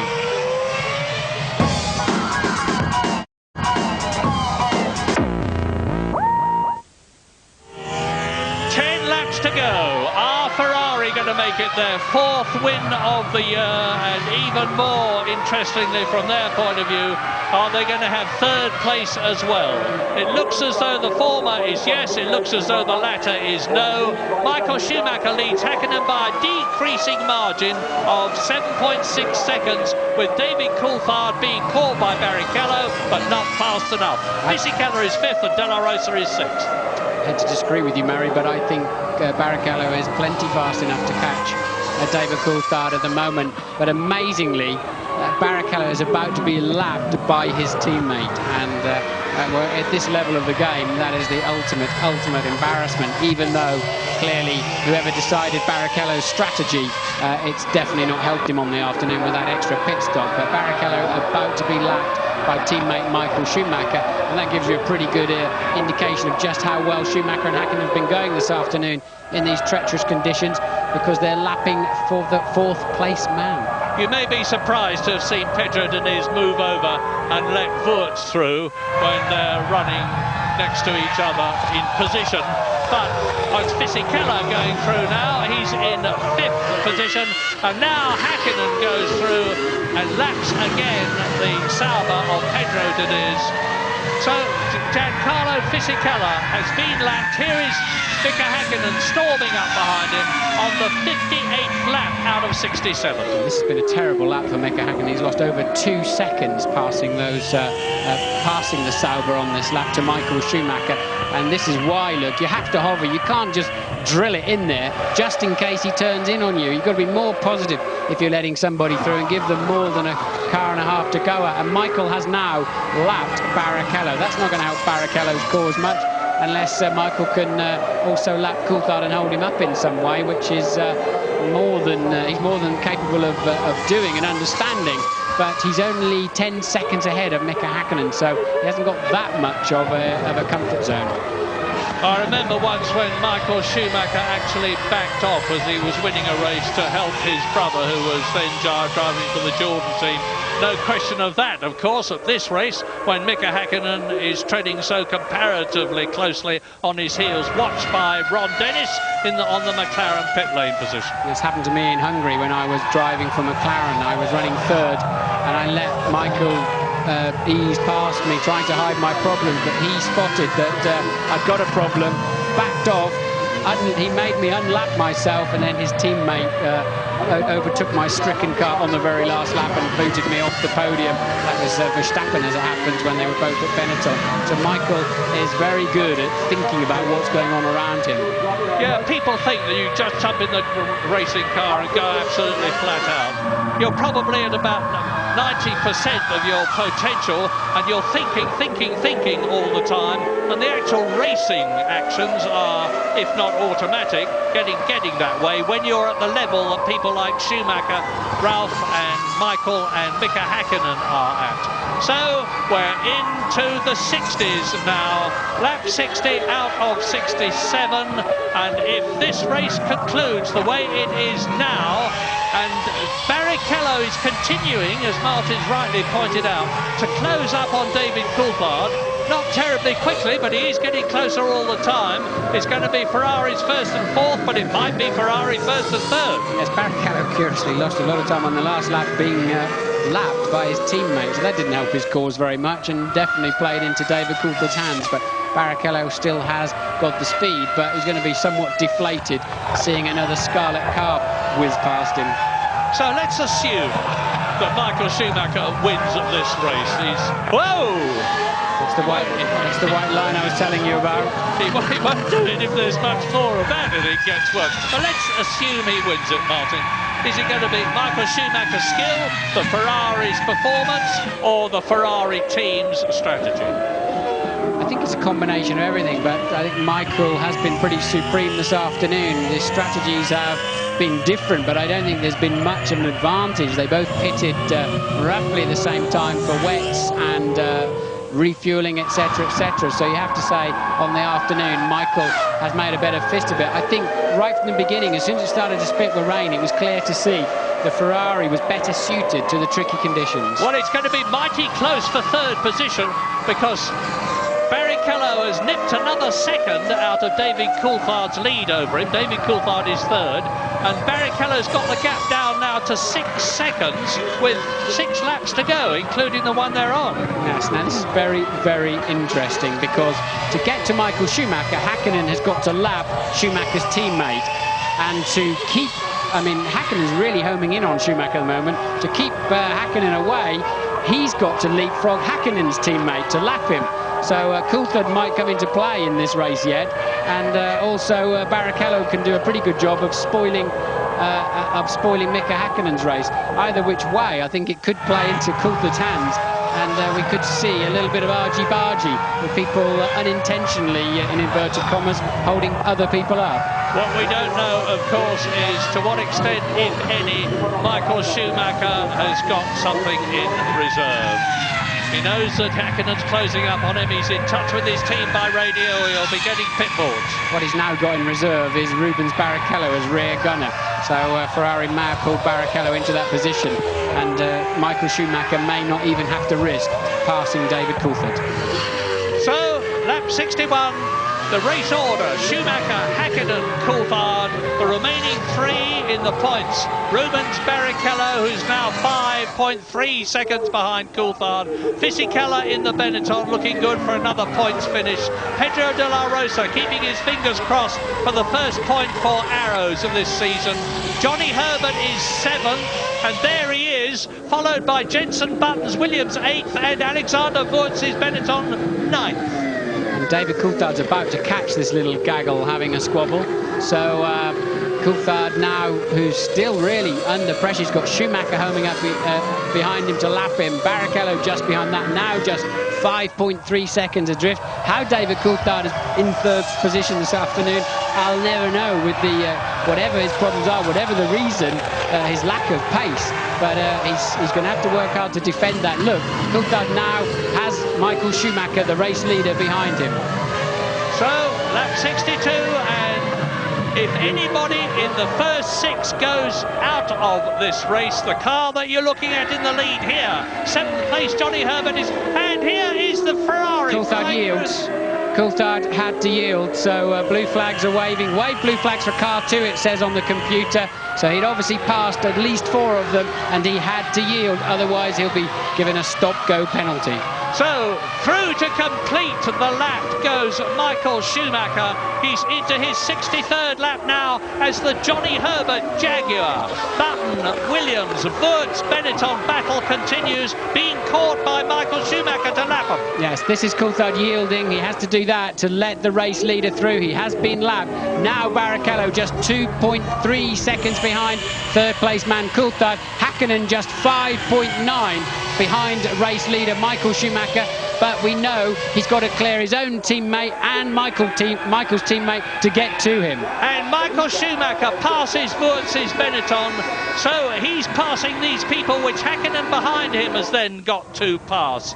So, lap 63, just 4 laps to go at the end of this one. Michael Schumacher keeping it on the field, on the tarmac, in spite of these appalling mist clouds in front of him, and Jenson Button now. Is he going to turn across? Yes, he does. Michael Schumacher backs off very sensibly, and Button sees them, holds the Ferrari back. This is, and look at Häkkinen. So, and Coulthard in the McLaren, it's mighty close, and there's only 4 laps to go, and there is just 2 people on the same lap at the present moment, Michael Schumacher and his Finnish rival Mika Häkkinen in 2nd place. And Jenson Button lost out badly there. He's lost a place to Wurtz, so he goes down into 9th. But look at Barrichello trying to get up the inside of Coulthard. They're both being held up by the scrap that's going on. A further lap. They're lapping. They're already a lap down themselves. The other people getting in the way are 2 laps down, but Coulthard got a reasonable run out of the corner. Where is Barrichello in that spray? Still behind him, Luke. Yeah, remember Spain. Remember the way that Rubens Barrichello nipped past the Schumacher brothers, but then he had Michael helping him by holding Ralph out, and there the Ferrari flying past. That's Michael Schumacher in the lead, flying past Johnny Herbert to lap the Jaguar in 7th position. So keep this order in your mind. Schumacher leading, Häkkinen 2nd, Coulthard 3rd, Rubens Barrichello right behind him. Fisichella is 5th, Herbert is 7th, and they're virtually together on the track itself. Even the camera can't see hardly now, look. So, the visors do get penetrated with water. You start peering through little holes in the end, trying to just pick out the curbs and braking point. Michael, dangerously close to the edge of the track again. But the vital thing is that Michael Schumacher has now cleared the people he was lapping and has got an open track in front of him. He can see where he is going. He's on his 64th lap. He's got 3 laps to go at the end of this to make it the 4th Ferrari win of the year 2000, as Alexander Wurz comes up behind Johnny Herbert's Jaguar and has a go. Wurz trying to improve his reputation this year. Yes, and Coulthard slow out of the Vidal. They're going to touch surely. Oh, off they go.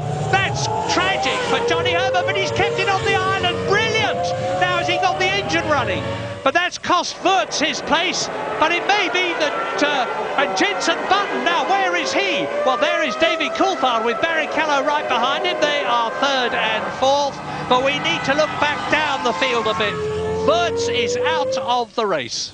Yes, so that actually cleared the way a bit for Coulthard, but I think Barrichello is much quicker under braking, and surely he's going to nail David down into the Vidal later in this lap. David's going to have to keep to the inside and make this is a replay of Barrichello trying to, no, in fact the camera then cuts away. Look, you're just always going to run wide, and well, I think Johnny must have known the laws of physics there, that the Benetton was surely, he should have going to come towards the outside of the corner, should have given him a little bit more space. Well, it actually hasn't helped Johnny Herbert, because he is still not in the top 6 as a disconsolate Alexander Wurz walks in to make an explanation. Notice he's got 1 blue boot and 1 red boot. That's his good luck symbol. Hasn't done him much good in this race. Michael Schumacher on lap 65, 10 seconds now ahead of Mika Häkkinen as a result of weaving his way through the traffic better than the Finns.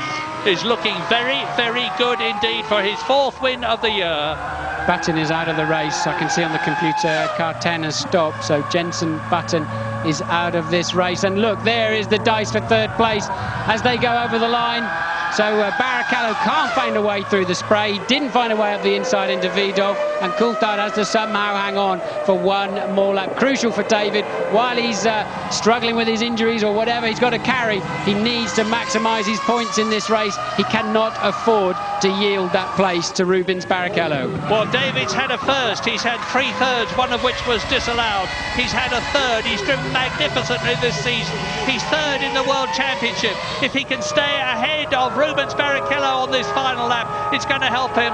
On this last lap but 1, it's going to help him as the Ferrari technicians look anxiously at their monitors, and Michael Schumacher is on his 66th and last lap but 1. That was the Ferrari. Now the next car up will be Mika Häkkinen's McLaren. There it is, and David Coulthard, and behind him is Rubens Barrichello. So Barrichello, I think his best chance is at the next corner after this. So if he's got, Häkkinen's given up. Häkkinen's satisfied with 2nd place. He's now 13 second. He realises he's not going to leapfrog those 2 in the time available. And Barrichello just nowhere near close enough, even though he's much stronger on the brakes into this Vidal. So now Coulthard knows where his strengths and weaknesses are. Barrichello's got better traction. We've seen him overtake cars out of this chicane all afternoon. But Coulthard knows he's got to have just enough distance into Vidal, and he's guaranteed then this podium position. But now, can Barrichello get a run up? There's a lot of grip up to the inside of turn 1 in the rain here. It is amazing how late and deep you can go on the brakes. Barrichello, I expected him to pop out of the spray, but he just couldn't do so. Strong engine there in Coulthard's car. Barrichello driving absolutely blind, and total faith in the car in front.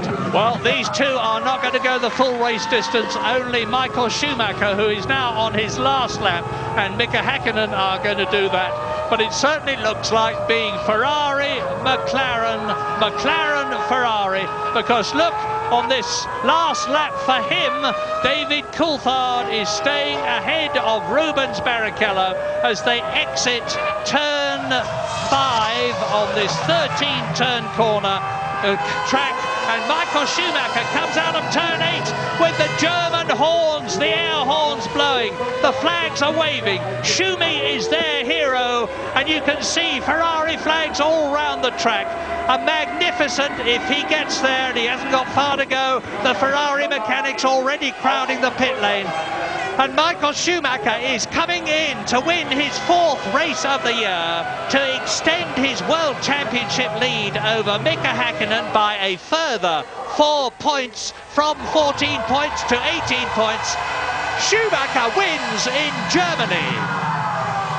And Coulthard, I think, is going to maintain the 3rd. He took a 2nd somewhere out of Barrichello, and there's Coulthard 3rd, Barrichello 4th, and curiously 2nd place man coming over the line now, nearly a lap ahead.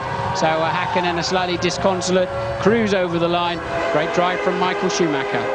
And with Pedro de la Rosa in 6th position in the Arrows, behind Fisichella in 5th place, it means to say that Arrows magnificently in their newly liveried bright orange motor car have finished in the points for the first time this year to give Pedro de la Rosa his 2nd World Championship point in his 2nd year of Grand Prix racing.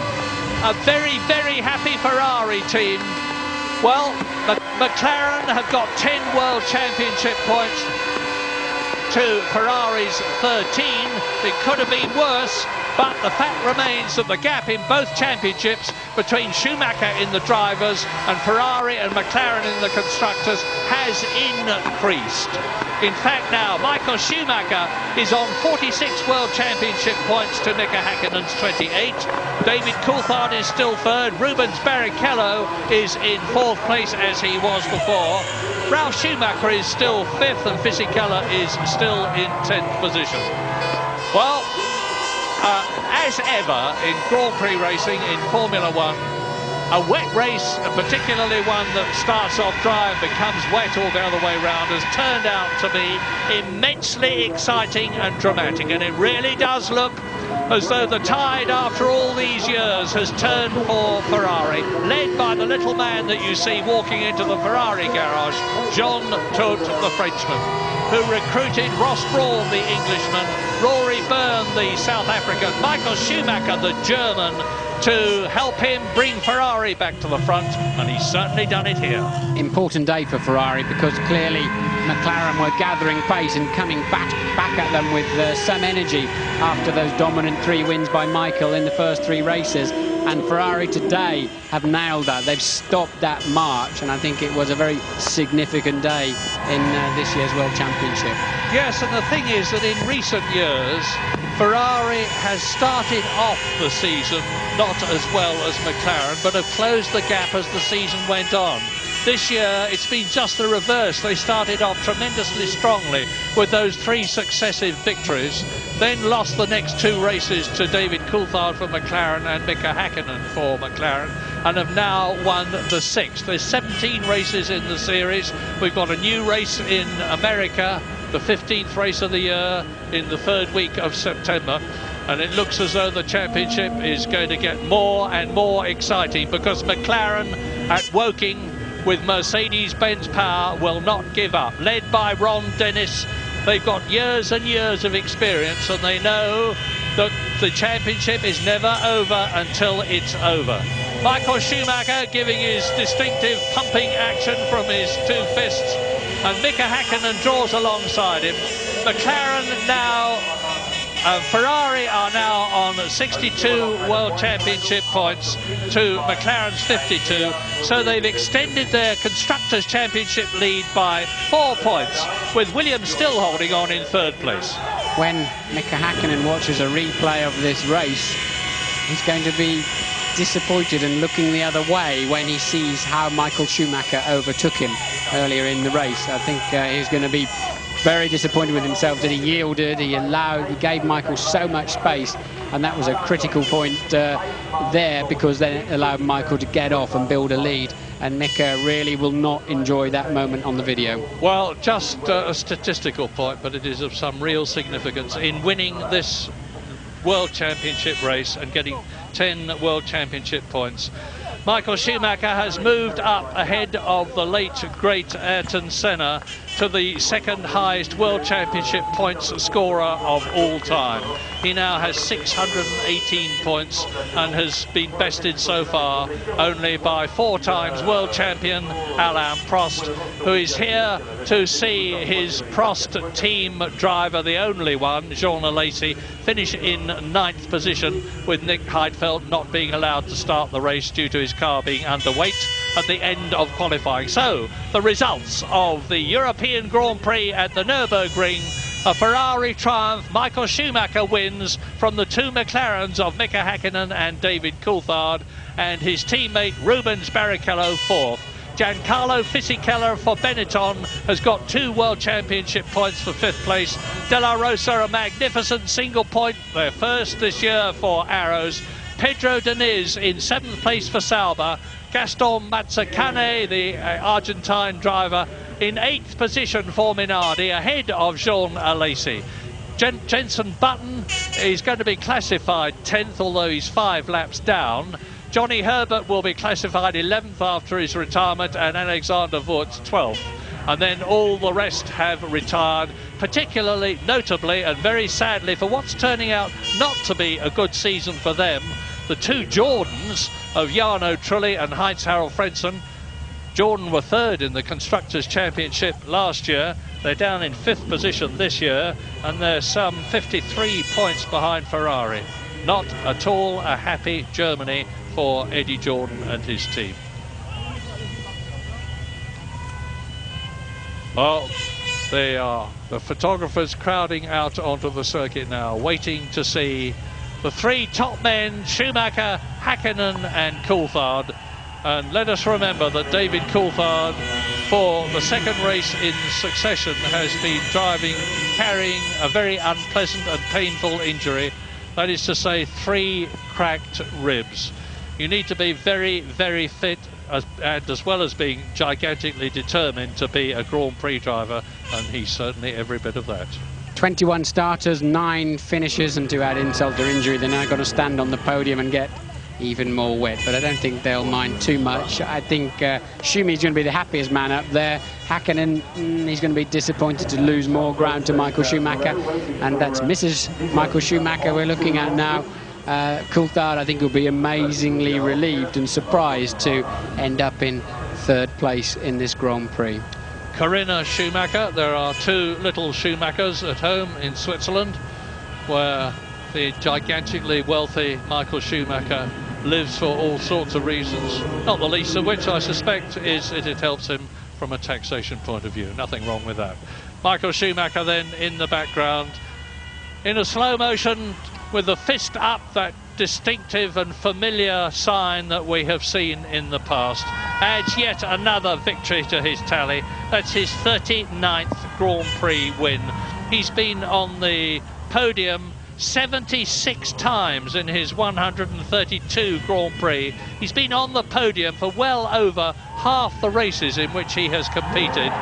1 race for Jordan, then for Benetton, where he was a double world champion, and now for Ferrari. Is he going to be this year's world champion? He could be. Michael Schumacher, the distinctive Schumacher leap, looking as ever delighted. And in Germany, the German national anthem.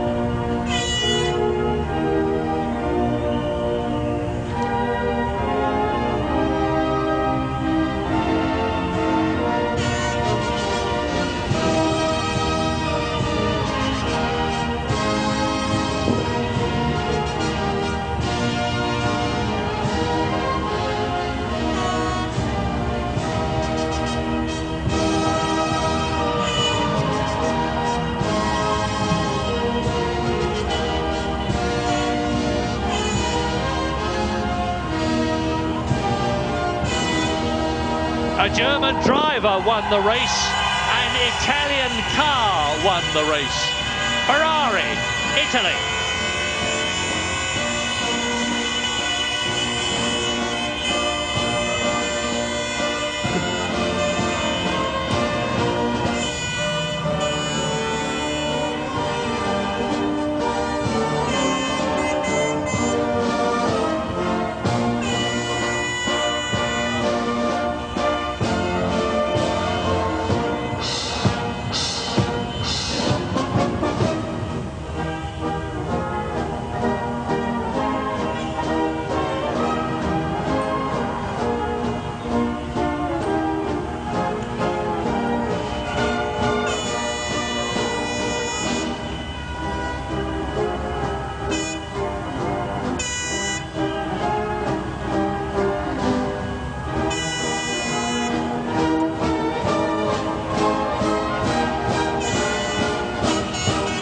And understandably delighted, Michael Schumacher from Germany wins the European Grand Prix in Germany and will receive his trophy appropriately from the Chancellor of the Federal Republic of Germany, Gerhard Schröder. And Mr. Romano Prodi, which is interesting. And obviously a bit of a healing of the ways between Formula One and the European Commission. But Michael Schumacher, I think, more delighted on the podium than I've ever seen him before. With very good reason too, because he feels that this is his year again after working so hard for Ferrari since 1996, and that's Michael Schumacher's engineer rightly receiving the Constructors' Trophy. David Coulthard looking as though he's in a bit. Mika Häkkinen lifting his trophy, and David Coulthard looking a bit wan, and well, understandably, as he contains his chest. Must be very painful indeed. So, a great European Grand Prix. David Coulthard rightly kept well away from the champagne festivities in the past race or two, but he's getting in there this year, and that is good to see. So, Ferrari win, Schumacher win, but McLaren are still there. Thanks, Murray. Thanks to Martin Brundle as well. Well, we told you so. What a compelling race. 4 out of 6 now for Michael Schumacher. His army, over 100,000 of them, will leave the Nürburgring. Very cold, absolutely soaking, but glowing inside. We will be right back.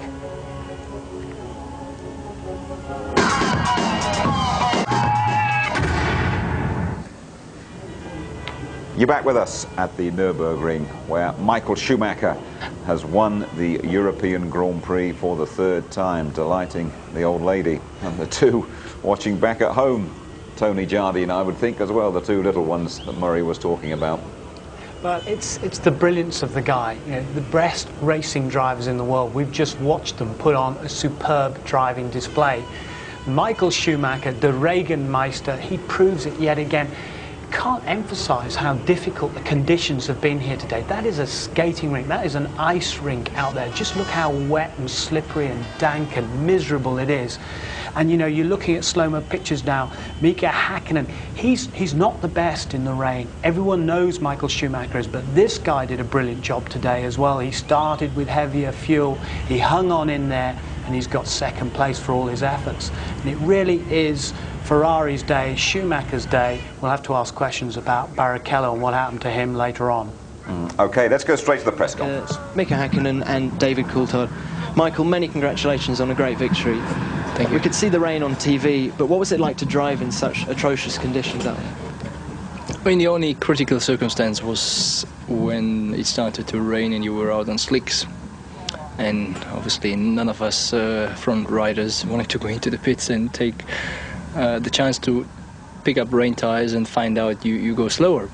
As it was not a clear rain yet, we knew it would come, but whether it was already this one or whether it would have stopped and start later on again, nobody knew. So it was difficult. But obviously some drivers took on rain tires, and as soon as we saw they go faster, we went straight in. Was there any problem with aquaplaning? There was a few times, yes, because especially with my last set. I did more than 30 laps, and I was pretty knackered at the end, and it was pretty difficult on certain parts, especially on the straight, but not as bad as what we have experienced in probably Silverstone. I think we have experienced very bad aquaplaning. Here it wasn't as bad. And your first pit stop was very slow. Did you have a problem, or was that a change of strategy? I don't know honestly what happened. I need to analyze. You guys, you have the opportunity to see everything from outside and see the times. I sit there and I don't even count. I just wait until the ready is there and I go. So I have no idea. Okay, thanks, Michael. Mika, was that the best start of your career? I'm sorry? Was that the best start of your career? Third to first, boom, straight in? No, not really. But one of the best, yes. I enjoyed the podcast start, yes. You just, as the lights went out, you hit the clutch perfect? Yeah, I knew that's the only chance, you know, what I have to do. And it's a great possibility to make a very good start, and you can immediately improve your position in a race. And I was happy to do that, because the disappointment what I had yesterday in qualifying was basically fixed. You had a lot of back markers towards the end of the race.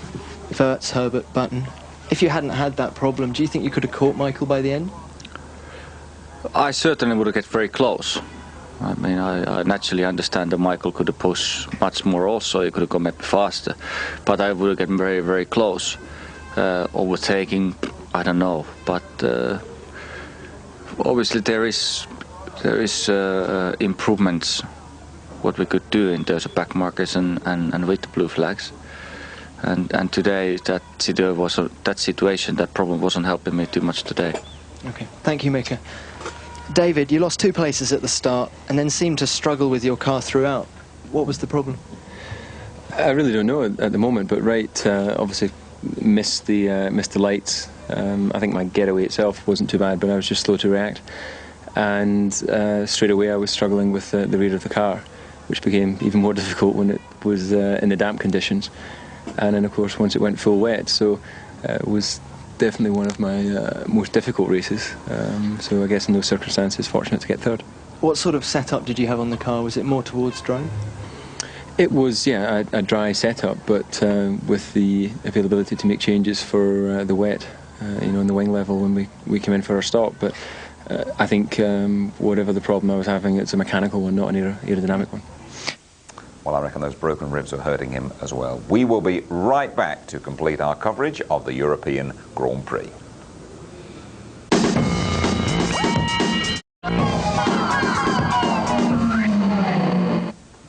And you're back with us at the Nürburgring. Tony, we've spoken about Michael Schumacher. A word about David Coulthard. He's held his hand up for a poor start, but surely he drove a lot of this race in pain. Well, I think so. I mean, I broke 3 ribs playing rugby and I still all fused together, and then tried to drive a rally car about 5 weeks later, and it's tremendously painful. It takes a long, long time to recover.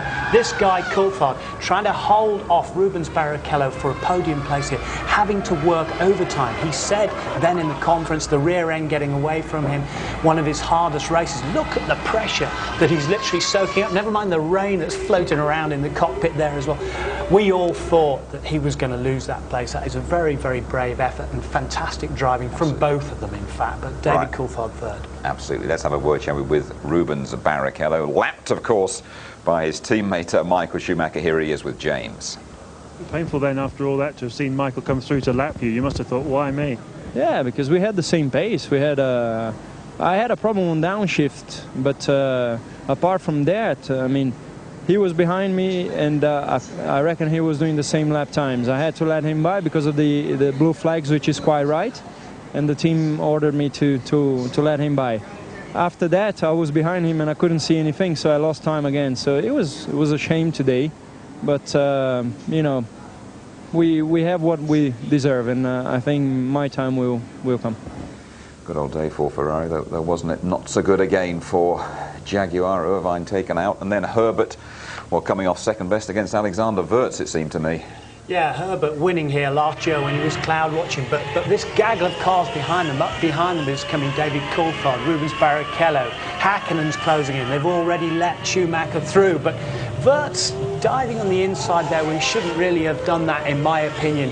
And his career is under the microscope. Herbert, perhaps his last year, he admitted this, maybe he said, I need to get some really good results. And unfortunately, that being ruined for him today as the pair of them gyrate off. We thought Herbert might have got out of jail there and got it going again, but he didn't. He stopped and Wirtz was out on the spot.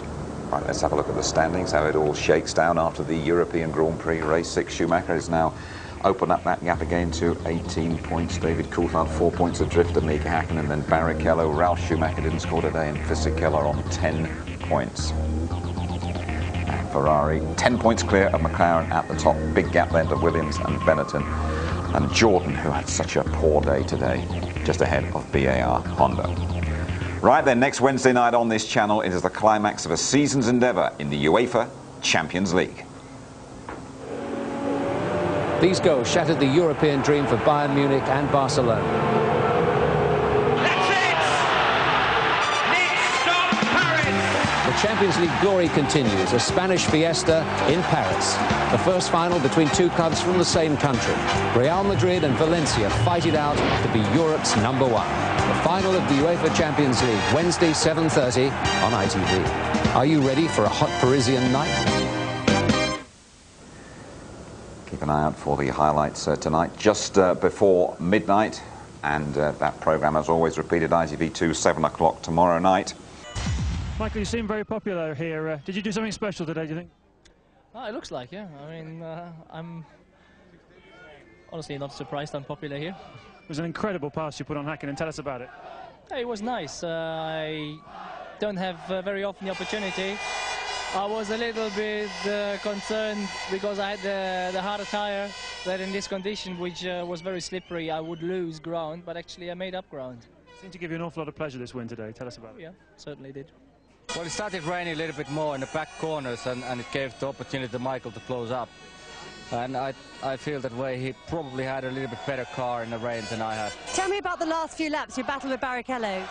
You know, I wasn't battling with Rubens because I was having to concentrate so hard to keep my car on the circuit, that because it was very nervous in the rear, and it would either be below the car or, you know, probably in the gravel. So I just was really concentrating to keep my car on the track, and if someone was quicker, they were going to overtake me. There was very little I could do to defend that. So I knew he was catching me, and obviously I saw him behind me at the end, but I just had to concentrate on my car. At the end of the race, there was no visibility at all, and I tell you, it was somebody up there that was holding me on the track, because I was trying everything I could to overtake David. And unfortunately, I had no visibility, but I had a better car, I had you know, better everything to overtake, but unfortunately I didn't have the visibility. Well done, Pedro, good day for the team. I'm very pleased, very happy for the Orange Arrows team. I think we deserved it. The team has worked so hard during the winter, and a lot of non-finishes at the beginning with, but now it's good for the guys. They've done a great job. If I was in clear air, I think I possibly could have done some good times. The car felt very good, and when I did have some clear air, I was able to catch people. But when you're 100 metres behind them, it's so difficult with the spray. Something I've got to get used to, and I've learned quite a lot in this race. I don't think I would have finished in the points anyway. I think I would have stayed 7th, and that's always the worst place to be. So in some ways, not finishing is just as bad as 7th anyway. So but it's frustrating. It was did a good choice of tyres, but as I said before, I needed 2 of those rainstorms to help me out. There we are then. It's an 18-point lead now for Michael Schumacher. Häkkinen's 4 points ahead of teammate Coulthard. Barrichello moving up to 16. The younger Schumacher unchanged. A couple of points, though, taking Fisichella into double figures. And in the constructors, Ferrari's leads up to 10 points. No improvement for Williams or Jordan. And their miserable day is compounded by being overtaken by Benetton. Right, let's have a word with Tony Jardine. First of all, pay tribute to the rain master, Michael Schumacher, once again. I'd put it on a level with some of the great drives by the greats like Ayrton Senna. You know, when he won his first race in Portugal in '84, I put it on a par with some of Schumacher's great drives, like at Monte Carlo in '97. You remember standing on that boat and getting soaked and watching him just master the conditions. And here you've had this rain, the mist, the gloom, and he's brought joy to 120,000 spectators, never mind the Ferrari fans around the world. And he obviously felt it was a very significant day for him, judging by the way he celebrated on that podium, Tony. Yeah, I know. I mean, you know, even an hour or so after the race, he was out there waving to his fans and the klaxons have been going and so on. And just a tremendous performance. It means so much to him because he missed both German races last year due to breaking his leg at Silverstone. He's called it one of the best days of his life. Not so David Coulthard, though. Left pretty dramatically at the start after kicking off on pole as well. Yeah, I mean, the start was tremendous, really, but it was 2 years since he'd had pole. Just look at the start, the rocket ship from Mika Hakkinen. He got the revs just right, the timing just right. He shocked both Michael Schumacher and David Coulthard, but Schumacher regains his confidence there to get into second place, and somehow Coulthard gets back into third. That was truly, he got punted off there by Fisichella. He got a rude bang at the rear of his car. That put him out. Look at it again. Incredible traction. Now the temperatures are so low, which is why some of the drivers, i.e. the McLaren guys, went on the super soft tyres to try and get some grip. And Hakkinen got grip off that line. We're all wondering when the Jaguar are going to get their first point, aren't we? And Eddie Irvine got tangled up with Ralf Schumacher and Jos Verstappen, and that was him done for. Well, he'd been dicing with Verstappen. He'd been ahead of him, and he was having another go for 6th place here. And there was a touch there with Verstappen. And as he gyrated, poor Ralf Schumacher was behind him, had nowhere to go, hit the back of the Jaguar, and you see it again. But the wing has come off, not just Ralf Schumacher's car, but Eddie Irvine's Jaguar. He said the rear end was light anyway. Off he goes, out he goes as well. And that was unfortunate, but it showed you how treacherous the conditions were. There was a stop for Mika Hakkinen, lap 44, I think it was, and then we realised that, well, he was never going to catch Michael Schumacher. But again, it could have paid off because McLaren had a good strategy. They got the cars heavier with fuel for that first run. He'd stayed out longer. He'd gone into the lead, but he needed to build up more time than he got before that pit stop. Schumacher, you saw going past there again, back into the lead. Johnny Herbert running his 150th Grand Prix. Again, he seemed to be in line for a point, possibly for Jaguar, and then along came the big Austrian. Wears different coloured boots, Alexander Wurz, yeah. Put the boot in. Well, and there it is, and these are two men that are under the microscope to try and hold their positions if they can for next year. Here you see it again. I think the door was wide open, but there's only a certain line. You're going wide around there. Johnny Herbert looking for grip. He won here last year by watching the clouds, but Wurz just going where he shouldn't have gone. This was an absolutely compelling Grand Prix, wasn't it, Tony? Excitement right through to the end with David Coulthard in pain, but holding off Rubens Barrichello. Yeah, we've talked about it. You know, those of us that have broken ribs, it takes a long time for them to heal. He had a very light rear end of the car, but he was defending his position. He knew he had to hang on here for third place on that podium. In the meantime, Barrichello's thinking, I've got to get up on that podium because otherwise Ferrari are going to give me a lot of stick, but he didn't make it. You're not going to tell any of the 100,000 plus Germans here that this is not going to be Michael Schumacher's year, are you? No, I daren't, but it is not over yet. I mean, you know, there is still a long way to go. 18 points now between Hakkinen and Michael Schumacher, but things happen in Formula 1. We've seen it year after year after year. We've got to wait and see what happens at Monte Carlo next. Tony, thanks very much indeed. And here's your complete European Grand Prix rundown. Michael Schumacher, an ecstatic winner, carrying, by the way, a lucky hairbrush given to him by his young daughter. Hakkinen, a subdued runner-up. Coulthard third, driving through the pain barrier and struggling for balance. Still holding off Barrichello. Fisichella, a scorer for Benetton. High praise for the Spaniard De La Rosa, 6 for Arrows. 2 laps adrift. Deniz, Mazzacani and Alesi. Button classified 10th, 5 laps behind. Herbert and Wurz still classified 11th and 12th after that crash. Zonta spun off. Genet's electrics failed, as did Villeneuve's engine. Verstappen, Ralf Schumacher and Irvine all involved in that accident. Salo, another spinner. And the unlucky Jordans, Frenson's engine failing, Trulli pushed off in the first lap. Heidfeld, you'll remember, ruled out by that underweight Prost. Next, one of the great Grand Prix weekends of the year, the Monaco Grand Prix. Qualifying live on the Saturday at 11:30 in the morning. Our build-up to the race starting 12:15 on the Sunday. Highlights around about the same time, 11:45. Monaco, of course, the base for many of the Grand Prix drivers. There is no place like home. If you don't believe me, ask Michael Schumacher. Good night.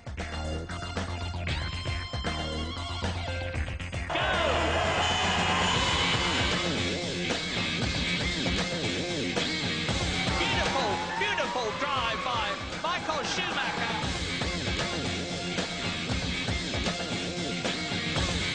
Whoa!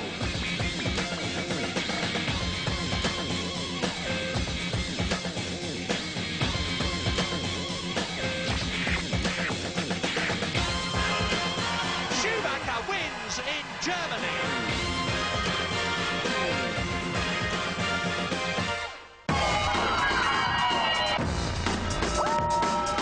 F1 on ITV in association with Texaco.